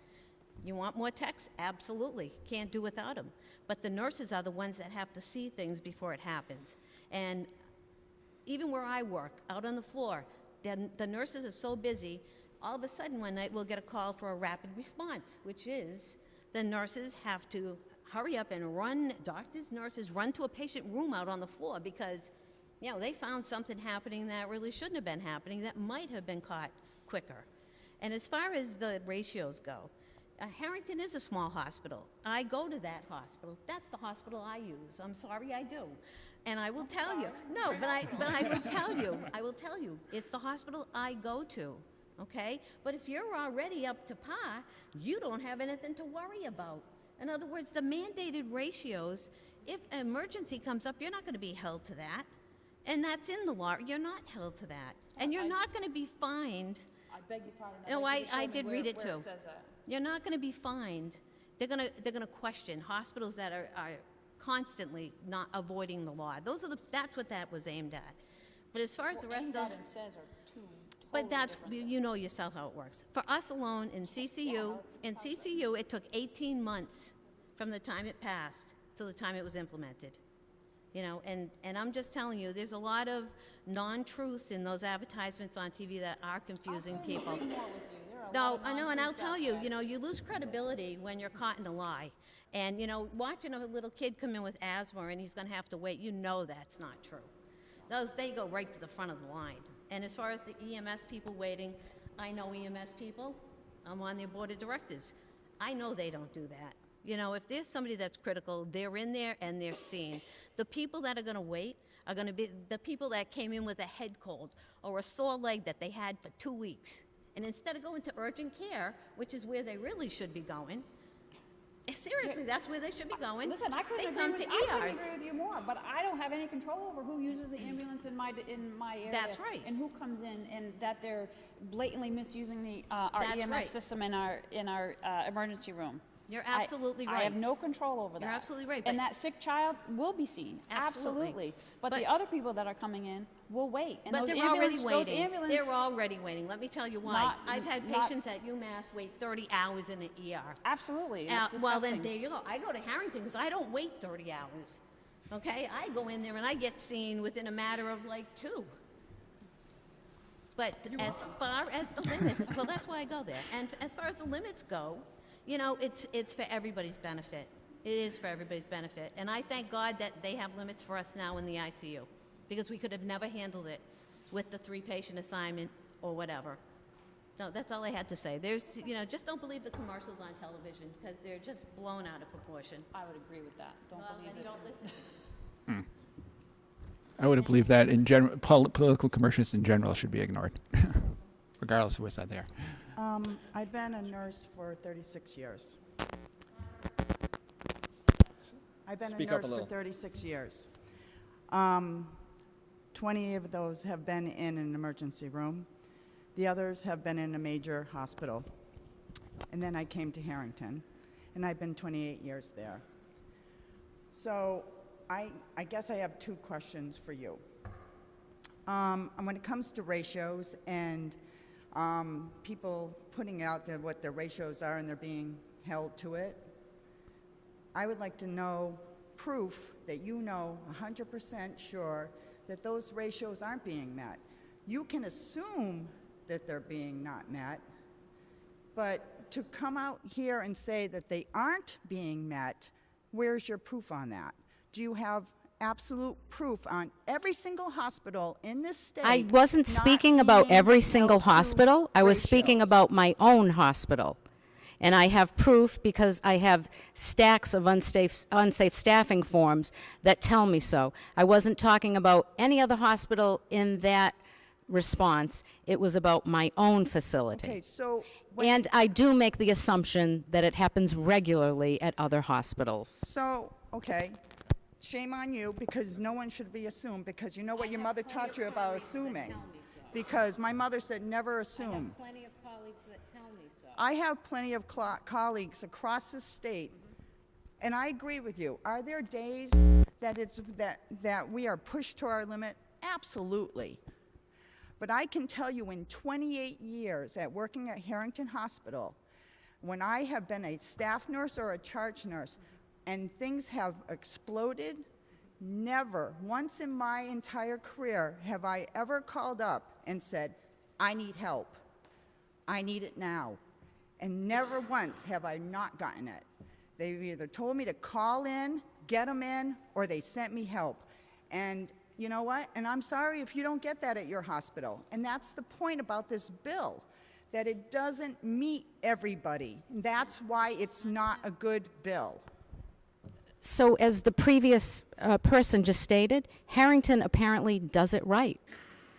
Harrington does it right. So maybe So every single what I person am should go saying back is to that their every hospital. patient in the state deserves to have that same level of care. It seems like you have the resources that you need, that when you need a nurse, it seems like you have that. And I'm happy to hear it. But while we're saying is that is not the same experience of every nurse and patient in this state. But what you're saying is that bill is that everyone's the same, and not everybody is the same. Not every single hospital is the same. We're not saying that everybody is the same. No, We're no, saying that that bill says we are. everyone's gonna be the same. What I'm I am sorry. saying is that what the data shows, the research supports that the best number is no more than 4 patients on the typical med-surg floor, no more than 1 critically sick ICU patient, possibly 2 when 1 stabilizes. You know, you've looked So at, in I'm my sure, the world, in ratios the yourself. ER That is what I am saying is the gold standard that would provide the patients of Massachusetts with a safe experience no matter what hospital they're in. And I'd like to know if I could apply for a job at Harrington. So wait a minute, no, I got one more thing. not sure I wanna I hire got you. 2 more things. One more thing is when you say that all of these offshore accounts exist and the CEOs are getting all this money. I never said it was That, no, you did at one point in time. Yes, you did. That I would like proof on that, because that, if that's going to offshore and they're using it for other things, for malpractice and things like that, that is absolutely different than saying that the CEOs are obtaining that money, because that's false, and that you shouldn't be saying that. And you have put that out there on your pamphlets. Thank you. Okay. Thank you. We have. Am I allowed a second chance? Well, I think everybody. We are at quarter Okay, of I have 8 just now. a few And, points and clarification. I wanted to actually let these 2 finish off. 'cause Sure, We do let have me- 2 more questions to go. Okay, So if honestly you did get a chance to talk, I don't mean to be rude or anything, but I think I am going to shut you down now because it is quarter of 8, and we've got 2 more questions to deal with. Go ahead. So, I think at got a this good point we answer do need for to you. kind of call it short here. We've got the questions that have come up. I appreciate everybody who came up to answer questions, and I appreciate that you have other things that you would like to raise. But it's we're already 45 minutes beyond schedule. So I think I'm going to let this wrap up here. You started, so you start, or she started. How did we do? You started, because you got the first 20 minutes. You got the first one. Yeah. So she'll go first. tell. So, in this day and age, like we said, if you are in a hospital, you know you are critically ill. And you're there because you need nursing care. So, I am asking the residents of the state of Massachusetts who intend to vote on November 6th to vote yes on question 1. This is the only way that we can ensure that no matter what hospital you go to, you will have the same level of care, and that is what you deserve. You deserve safe care when you are in a hospital. You deserve to go into a hospital that you can be assured you will have a nurse at your bedside when you press that call bell and you are in your hour of need. We want to make sure that we can be there for you, that we can monitor you, that we can provide you with the care you need, that we can be there to support you through your illness, that we can teach you about what you need to do when you go home to take care of yourself. And we know that if we can get mandated ratios, as we've discussed, we know that we can do a better job We can prevent you from having to come back to the hospital as frequently. We can make sure that you don't get bed sores. We can make sure that you have fewer urinary tract infections, fewer medication errors. Our ability to provide that care is totally dependent on how many other patients we have and we're caring for at the same time. More time with your nurse means better, safer care for you. We know that this law is necessary. I'm not being paid to be here. I'm here because I love my profession. I truly care about the patients that I take care of. I want to be able to do the best job I can. And again, I ask you to vote yes on question 1 on November 6th. Thank you. Well, I'll end up pretty much where I started, and that is that we are probably closer in our thoughts than opposed. We both want safe patient care. It is of the utmost important. I think, though, how we're coming at it is two different ways. Marie comes up here and she does a great job, reads right off her website. I come up here and I sit there and I tell you that I'm speaking from the heart. I'm speaking from my experience. I too want good patient care, but this is a bad bill. This bill is irresponsible. The assumptions made are that every hospital are the same, every CEO is evil, every hospital, big, small, medium size, they've got fountains, they've got all this extra money, and they're all taking it away from patients. That's untrue. Okay? All hospitals are not the same. All patients are not the same. Okay? All departments are not the same. They shouldn't be treated like that. They shouldn't be treated the same. So I'm telling you that read the bill, understand that it is well-intended but flawed, and that we need to vote no on December 6th. Or tomorrow, because early voting is here. Vote on December 6th. December. I said no. Oh, sorry. November 6th. Or tomorrow, because it's early voting. So I thank you, Marie, for coming.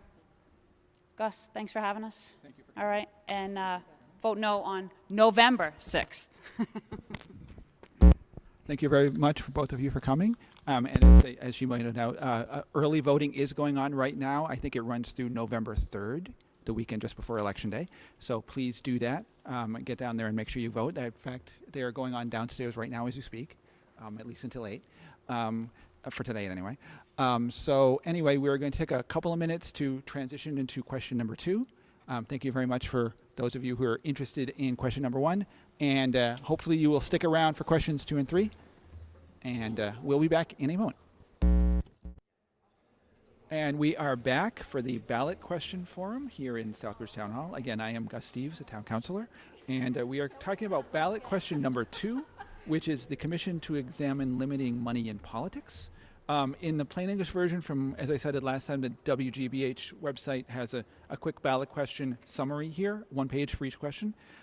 If this referendum passes, it'll create a commission of 15 unpaid citizens to write a report on money in politics. Among other things, the report would propose language for a new amendment to the U.S. Constitution that would let Congress regulate political contributions and ensure that only people, not corporations or unions, would spend money on campaigns. The ballot question is being billed as a way for mass voters to go on record as opposing the Supreme Court's 2010 Citizens United decision, which allowed unlimited outside political contributions by corporations. And I will let you quickly introduce yourself. Thank you, Gus, and thank you for having me. So my name is Kim Wass. I am a citizen volunteer. Prior to this, I have not been so active in politics, but I have become increasingly disillusioned by the state of our country. I have 3 sons who are feeling really discouraged and questioning whether our democracy is intact, and in fact we're seeing that being discussed all over the place.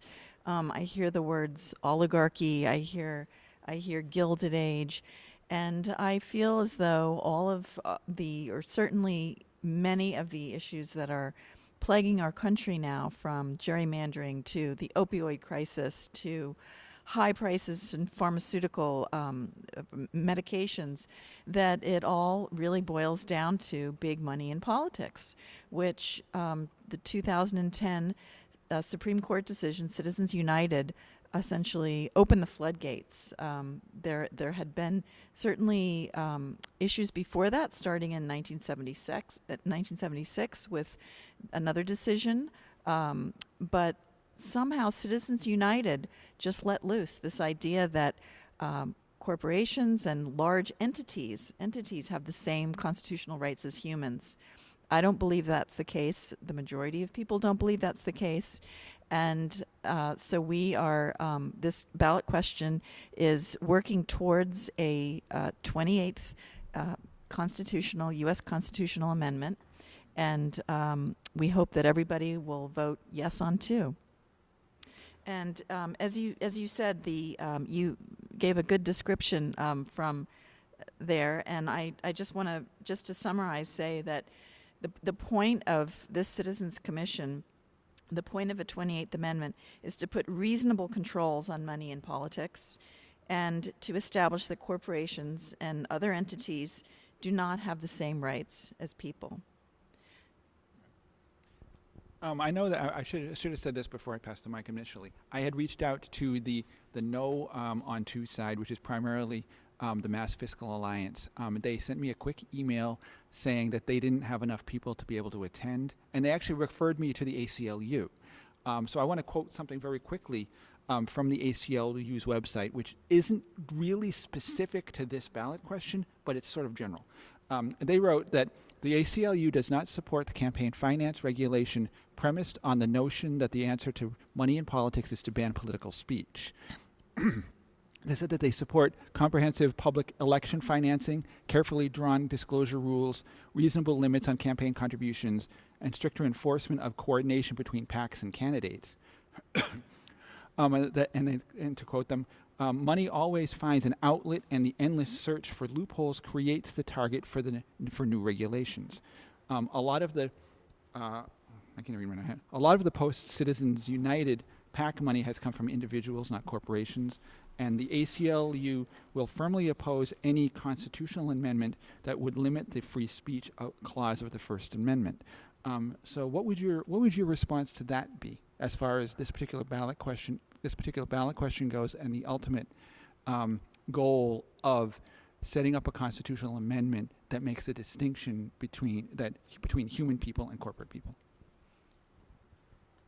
So I'll just speak to the idea of free speech is money, and if free speech is money, I would say that the money of the individuals in our country, of the average voter, is a very small voice next to the megaphone of the other 90%, or excuse me, the 1% that is deciding our politics, having the biggest influence on our campaigns.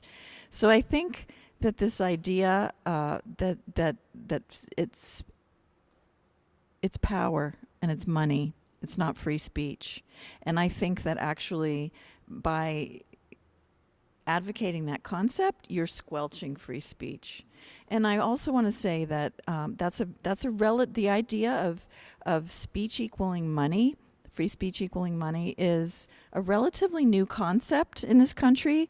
That campaign finance reform started early in the 20th century, and it's only till fairly recently that we've come up with this idea that it should be free speech. And if you look at post-Watergate, there were a couple dozen corporations that that pleaded guilty for running money into campaigns in inappropriate ways. And I'm not a constitutional lawyer, so I don't know those details, but I do know that they never used free speech as a defense. That's just a relatively new concept. As far as the Yes on 2 campaign and question 2, what we will do if this passes is we will have a Citizens Commission that will hold our politicians' feet to the fire to keep this conversation going, to discuss big money in politics. So it's where it will be a 15-member, nonpartisan commission that's voted, that's appointed, I should say, that's appointed by different leaders in the state government. And the idea behind that is so that it will be a broad and a diverse group of volunteers. So the state attorney general will appoint 3, the governor of Massachusetts will appoint 3, leaders in the Senate, the Secretary of State. So the idea is that you get a good broad group of volunteers on the commission. And this commission will be tasked to research how big money has influenced politics in Massachusetts, how money has corrupted politics in Massachusetts, and then to draft the language for a 28th Amendment to then deliver to Washington. And if this passes, and we fully expect that it will, we're just hoping for a landslide.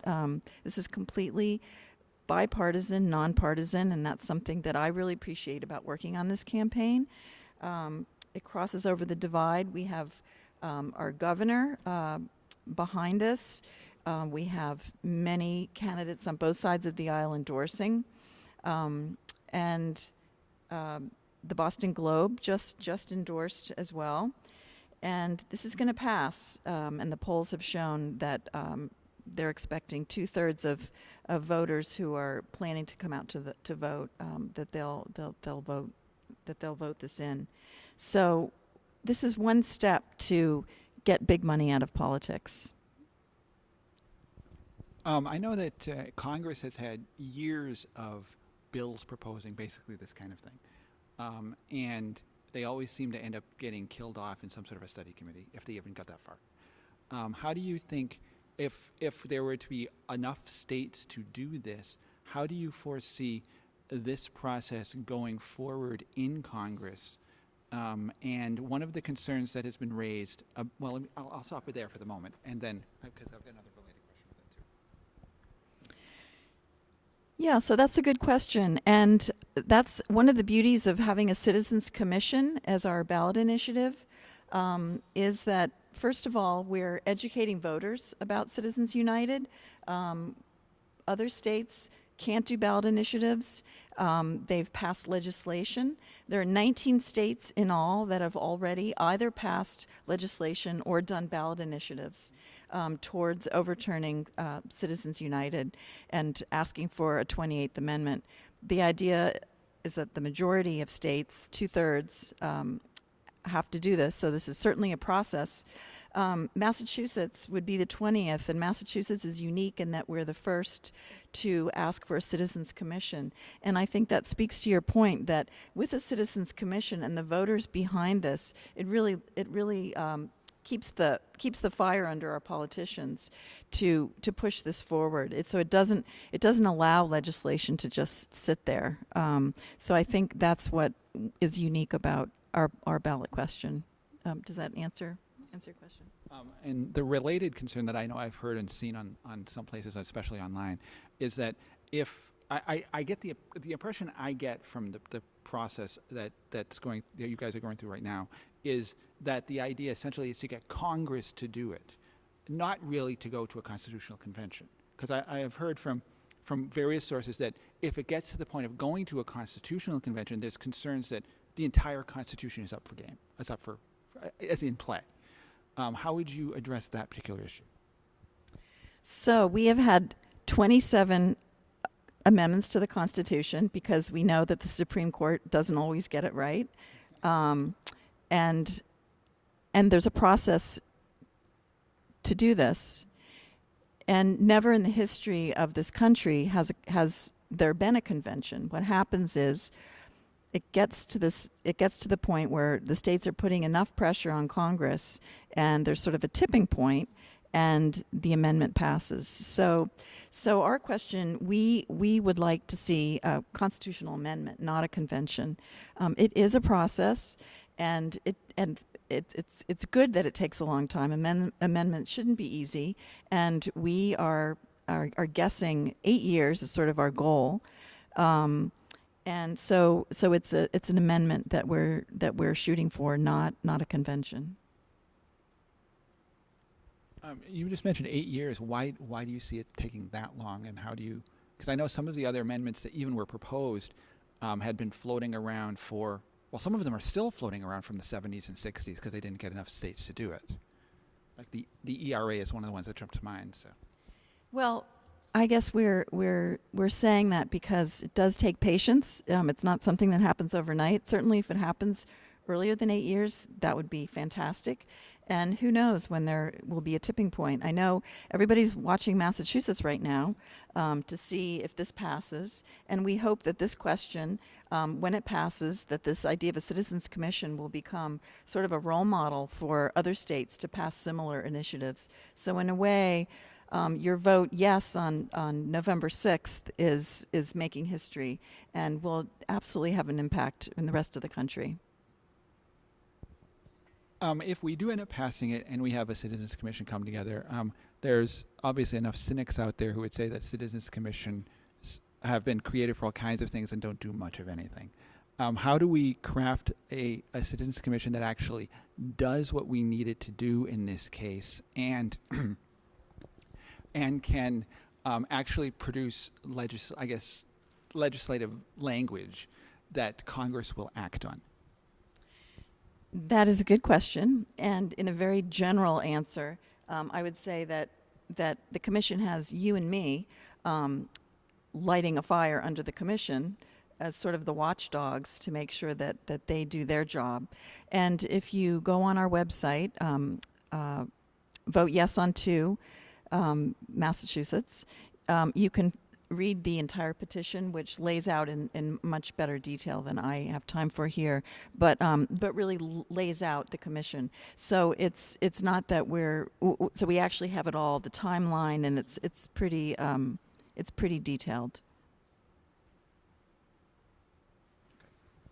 Does anybody have any questions for her?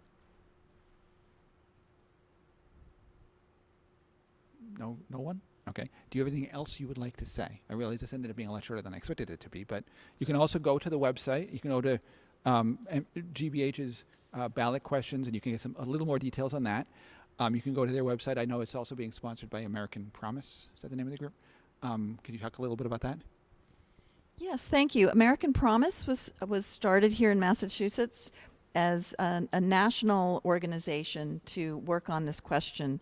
And the idea behind American Promise is that there are chapters all over the country, and they are an American Promise located, or the base here in Massachusetts is here to provide resources and to connect other chapters so that each state isn't kind of reinventing the wheel around how to do this. But the idea is that every state has a different flavor, every state has a different demographic, a different history, and so how they go about working towards overturning Citizens United and towards the 28th Amendment is really up to each of those states. But American Promise is there to provide the support. So if you know of friends or relatives in other parts of the country that are excited to move this kind of thing forward to overturn Citizens United, they could be in touch with American Promise, and there's a website about that as well. Thank you. I actually do have one more question. I know from what I've read is that the Supreme Court has often decided these kinds of cases, like Citizens United, not so much on a sense of corporate personhood, but on arguing that they are associations. How would this approach address that, and how would it protect the ability of citizens to still associate while controlling the influx of cash that you aim to control? I'm actually not following your. Can you reframe that? Okay. For what I've read, the Supreme Court has argued cases like Citizens United and a couple of other related cases that kind of tied into this, on the basis that they said that they were protecting the rights of free speech of association, of people in association, as opposed to corporate persons per se, from what I understand. And I'm not a lawyer either, so I was. I think that's too in the weeds for me. It may be too in the weeds for me, to be honest with you. But how would you decide? Maybe I'll phrase this question this way: how would you decide, as far as a ballot question like this or a constitutional amendment, what kind of organizations would be limited from political contributions and so forth versus organizations that would not? So I'm not trying to get around that question so much as to say that the major issue with Citizens United is it's such a blanket.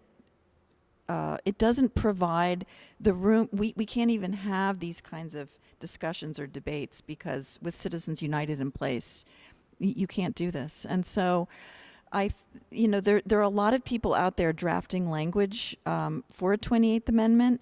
There's language in Congress right now. In fact, Worcester County's Congressperson McGovern introduced that in Washington.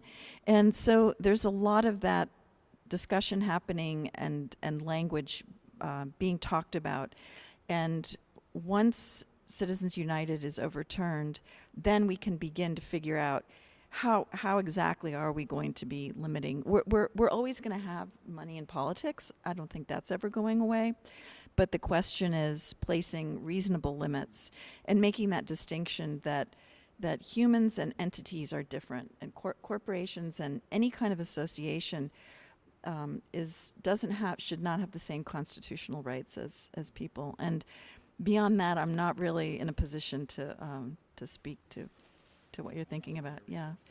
And I do also want to say, which I don't think I emphasize this enough, but around the country there are 800 cities and towns that have also voted independently to overturn Citizens United. Towns on both sides of the aisle. This is not a partisan issue. Paul Ryan's district in Wisconsin voted 90% to overturn Citizens United. There are states that have passed legislation that are Republican that voted overwhelmingly for Romney, and 80% of those voters said we want to see a 28th Amendment. We really want to get corruption and big money out of politics. So this really is a nonpartisan issue. Oh, thank you very much. Last call for any questions. You have a question, okay. Hit the mic so that so the people in the audience can hear you.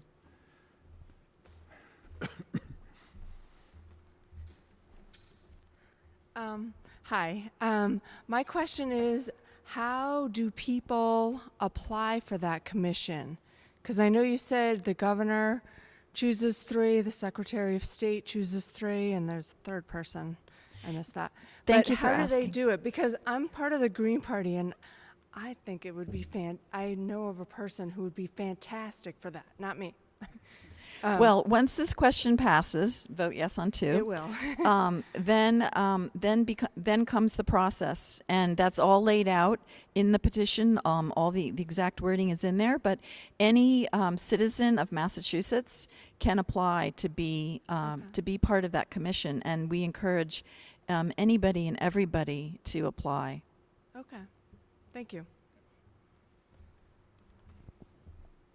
Great. Well, thank you very much for the question. And it would have been nice to have the no side so that they could actually raise some questions, but they didn't. Yeah, there isn't really a grassroots opposition, and I think that's a part of why you haven't heard as much about Ballot 2 as you have for the first question and the third question. We are a grassroots, completely volunteer organization. We don't have TV ads. We don't have the money for any of that. We're bare bones, and so I also want to encourage people who are really excited about this to please go on our website, and there's a tool there to donate, and we happily accept any donations towards materials and things. So thank you. Thank you very much. And I think we will take a moment to transition to question number 3. So we'll. And we are now back with ballot question number 3, which is the maintaining transgender protections in public places. And again, from WGBH's website, their description is, this referendum asks voters whether to keep a 2016 state law that prohibits discrimination against transgender people in places open to the public, including restaurants, hospitals, hotels, sports stadiums, and gym locker rooms. Under the 2016 law, if there are separate public spaces for males and females, like restrooms, transgender people can use the space that matches their gender identity rather than their biology or sex at birth. And so we're doing a quick couple of quick comments here. If you would care to introduce yourself and a little bit of your history, a little bit of a bio from you, and how you got interested in the question.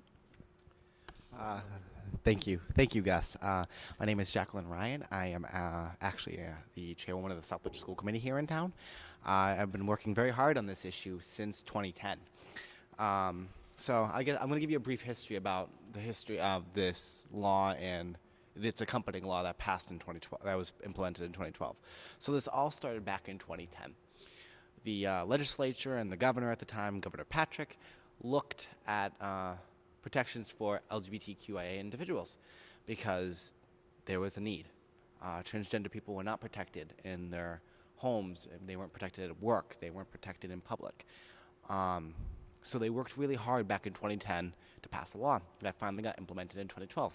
Unfortunately, to get this law passed, a compromise had to be made, and public accommodations was stripped out of that law.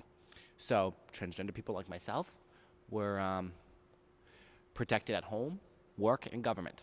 But when it came down to going to a business, or going to a restroom, we were not protected.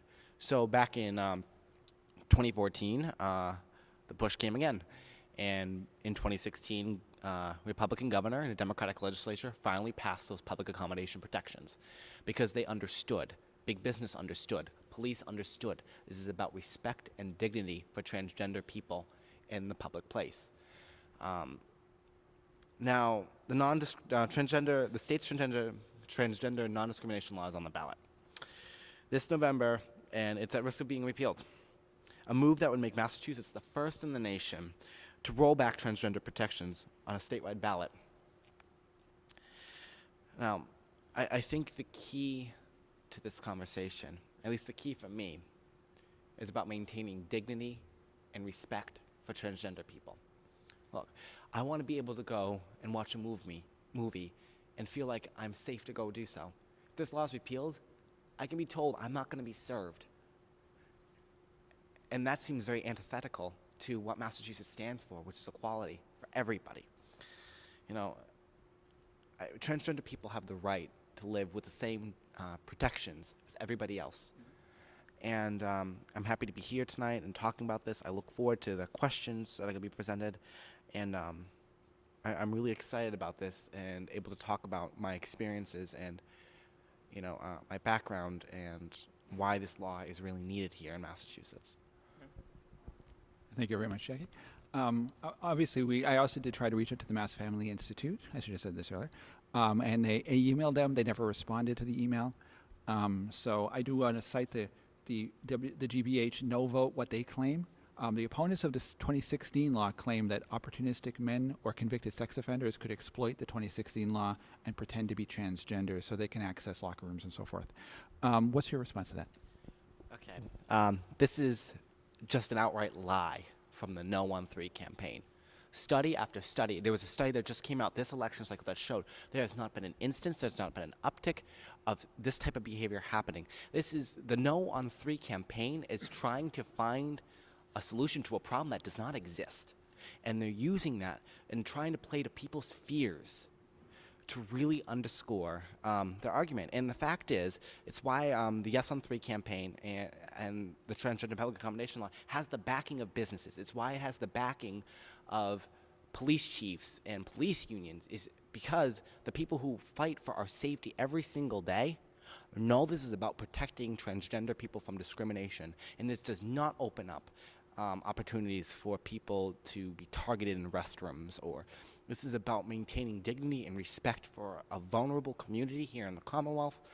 And the statistics don't lie. There's not been one single incident in Massachusetts since this law has been passed, and it's been in effect for 2 years now. So how would you describe where things are going on a national scale? I know that there's a couple of other states that have either proposed these laws. I don't think quite a few of them have debated them in one way or another.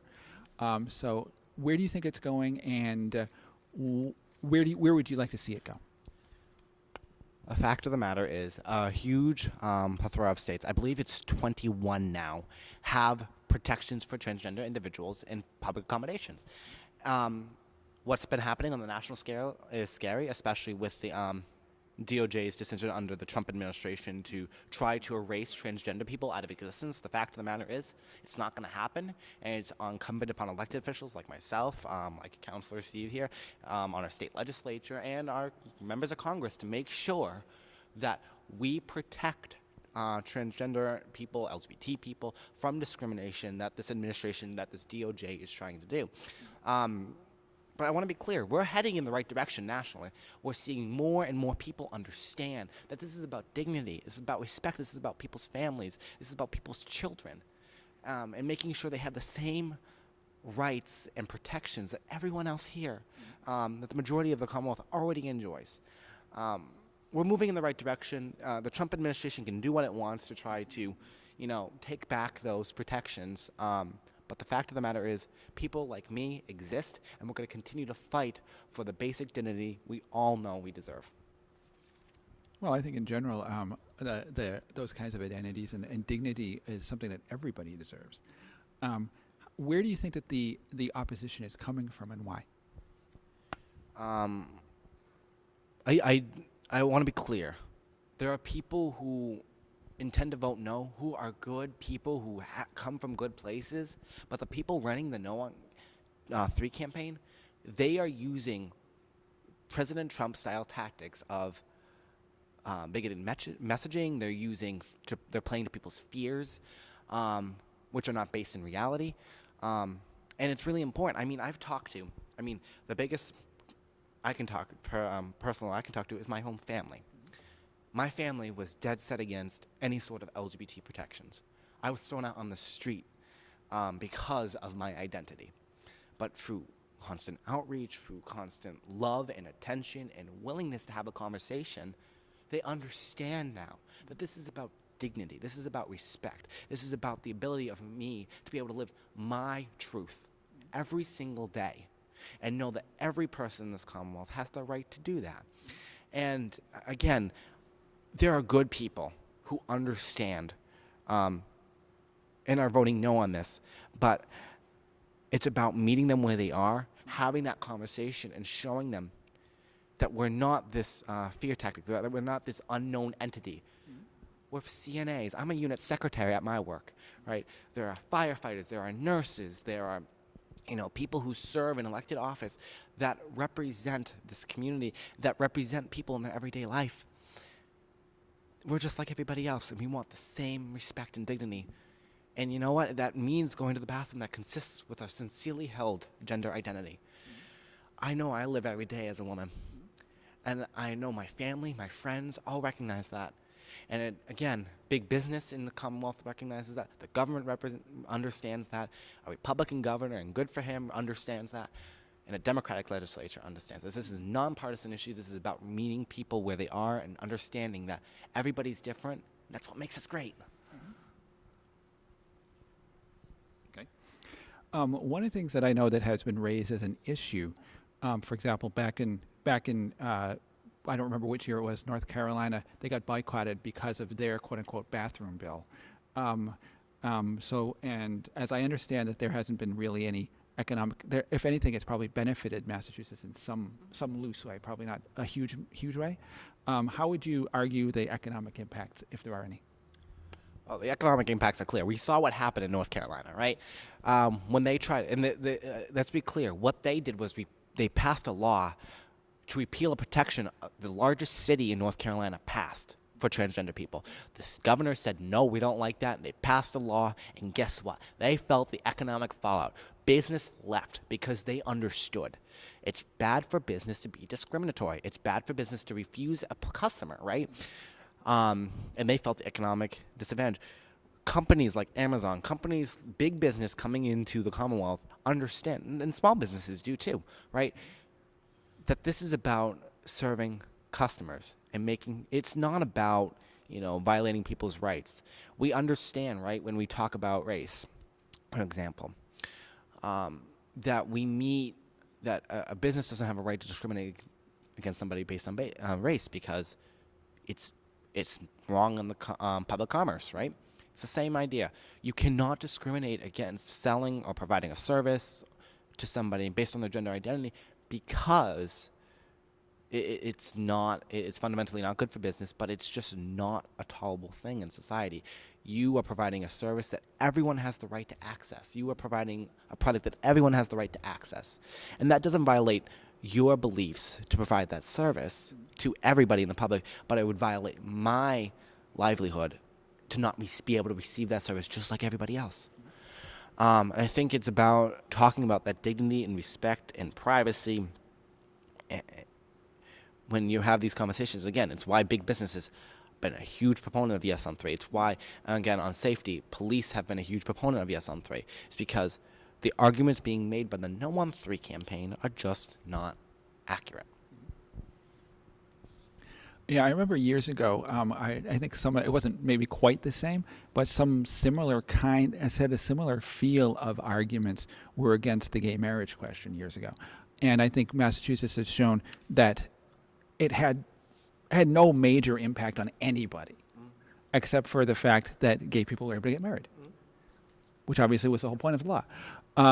Do you see any significant difference with this? I really don't. I mean, this is about meeting people where they are and respecting everyone's place in life and understanding that everybody's going to be different and just respecting them as human beings, right? This question has garnered the support of every statewide elected official in the Commonwealth. Bipartisan support. It's gained, and there's a reason why that's happened, right? It's because, again, Charlie Baker, who in 2010 opposed this type of law, understood when he met with transgender people, when he had to have sit-down conversations with transgender children, when he got to talk to allies and advocates, that this is about dignity, right? This is not about what your personal beliefs are. Everyone has the right to believe what they want.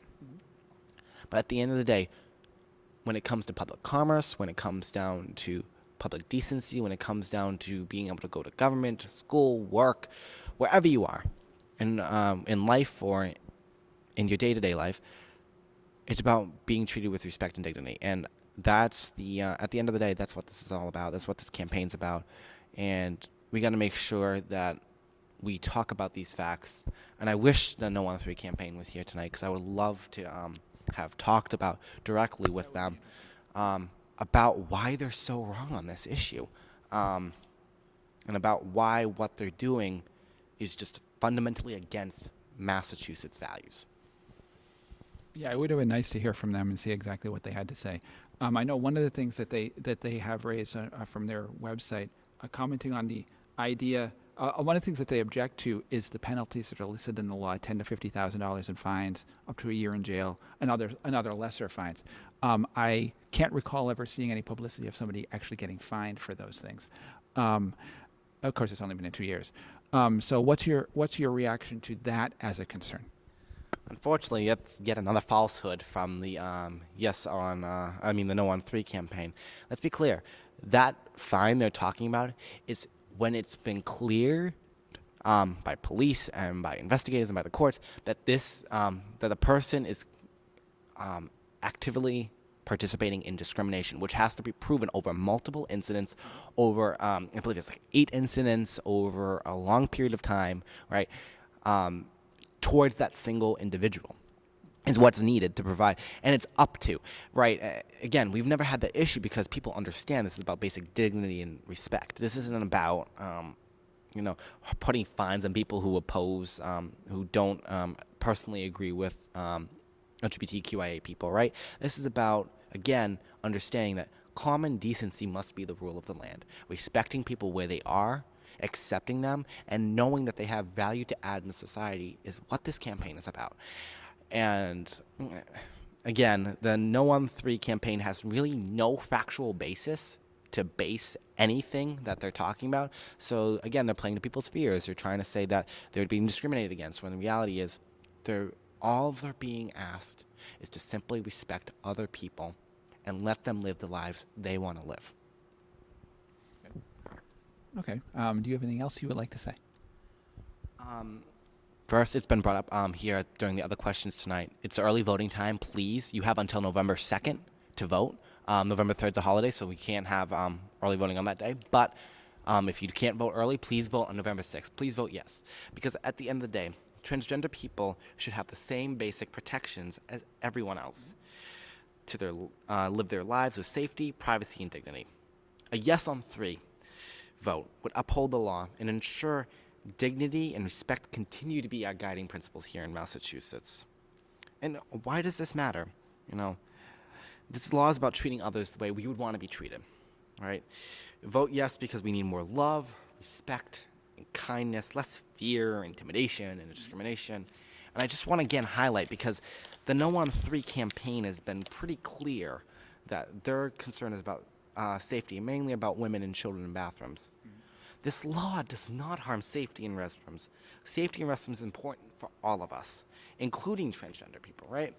This law has been in place for 2 years with no increase in safety incidents. There's been not a single incident, and that's why our state's leading experts on safety, including the Massachusetts Coalition Against Sexual Assault and Domestic Violence, and the Massachusetts Chief of Police Association are urging voters to vote yes, because this preserves the safety factor for LGBT people here in the Commonwealth, as well as everyone else. Law enforcement officials and sexual assault prevention experts support this because they know it doesn't protect or allow criminals access to bathrooms.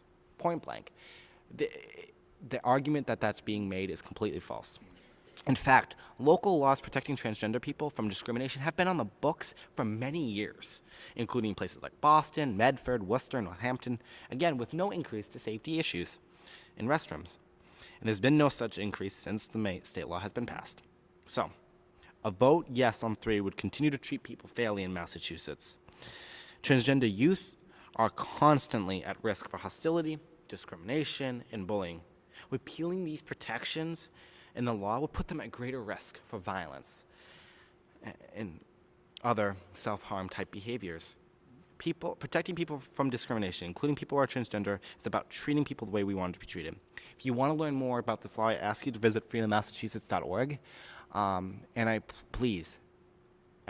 ask personally, please vote yes on question 3 and protect transgender people across this Commonwealth. Thank you very much. Does anybody here have a question? You do. Okay, cool. Well, we have a question. We'll take a second while she gets up to the podium. Remember, try to speak up because, well, there's only a couple of us here now. So, Yeah, I had difficulty hearing over there, and so I don't know whether this, I imagine this has been already addressed, but I just wanted to emphasize it. I know Jeffrey Deal, who's running for Senate, has brought up time and again about how he would like to see question 3 overturned because he's afraid of what would happen to his daughters in the bathroom. And I am a news junkie, and over the years I have never seen a news report about an assault by an LGBT person in a bathroom on any individual, but I have. It's just, you know, very frequent and very common to see assaults on gay people. It's, you know, every week just about there's something in the news about an assault or a killing of a gay person. So if I was LGBT, I would be afraid to go into a men's room if my preference was female. And I'm just wondering how you feel about this issue. Yes, U.S. Senate candidate Jeffrey Deal has made quite a number of inflammatory remarks on this issue, and to his concern about his daughter, he just has to go talk to the police chiefs. He just has to go talk to sexual assault prevention organizations and hear from them directly. This law does not impact safety of women and children in bathrooms. That's another falsehood being put out by the No on 3 campaign. Point blank. We've not seen an uptick in public safety issues in restrooms. We've not seen a single issue here in Massachusetts since this law has gone on the books in 2016. So the point of the matter is, this is about protecting transgender people from discrimination. You know, and for those who don't know, because that term gets thrown out a lot, to be transgender means your gender is different than the sex you were assigned at birth. So as someone who is assigned male at birth, I live as a woman every single day because that's who I know myself to sincerely be, right? I'm going to the restroom to go to the restroom like everybody else. I'm not there to be predatory, but every day, without this law, I had to fear about whether or not I was going to be targeted, attacked, thrown out of a business. But now I know I can enjoy the same simple pleasures everyone else in society gets to enjoy while living my God-given truth every single day. And that's really important to not just me, but to every single person here in the Commonwealth. It's important, it strikes a key chord on Massachusetts values, right? So I'm sorry, U.S. Senate candidate, and thank God that's all he will ever be as a candidate. Jeffrey Deal feels like his daughter's safety is at risk, but unfortunately, the facts don't align with him. Police don't align with him. Sexual assault survivors do not align with him. They align with the people advocating to keep this law on the books. Thank you. Thank you for your question. Well, thank you very much. Is there anything else you would like to say? I think we've... Again, I just want to I want to thank Gus for organizing this. It was not an easy venture. I want to thank all the other questions that came out tonight. It was really informative. And I really wish the No 1-3 campaign would be here, because it would have been nice to have that back and forth and really have that needed conversation about why this is important.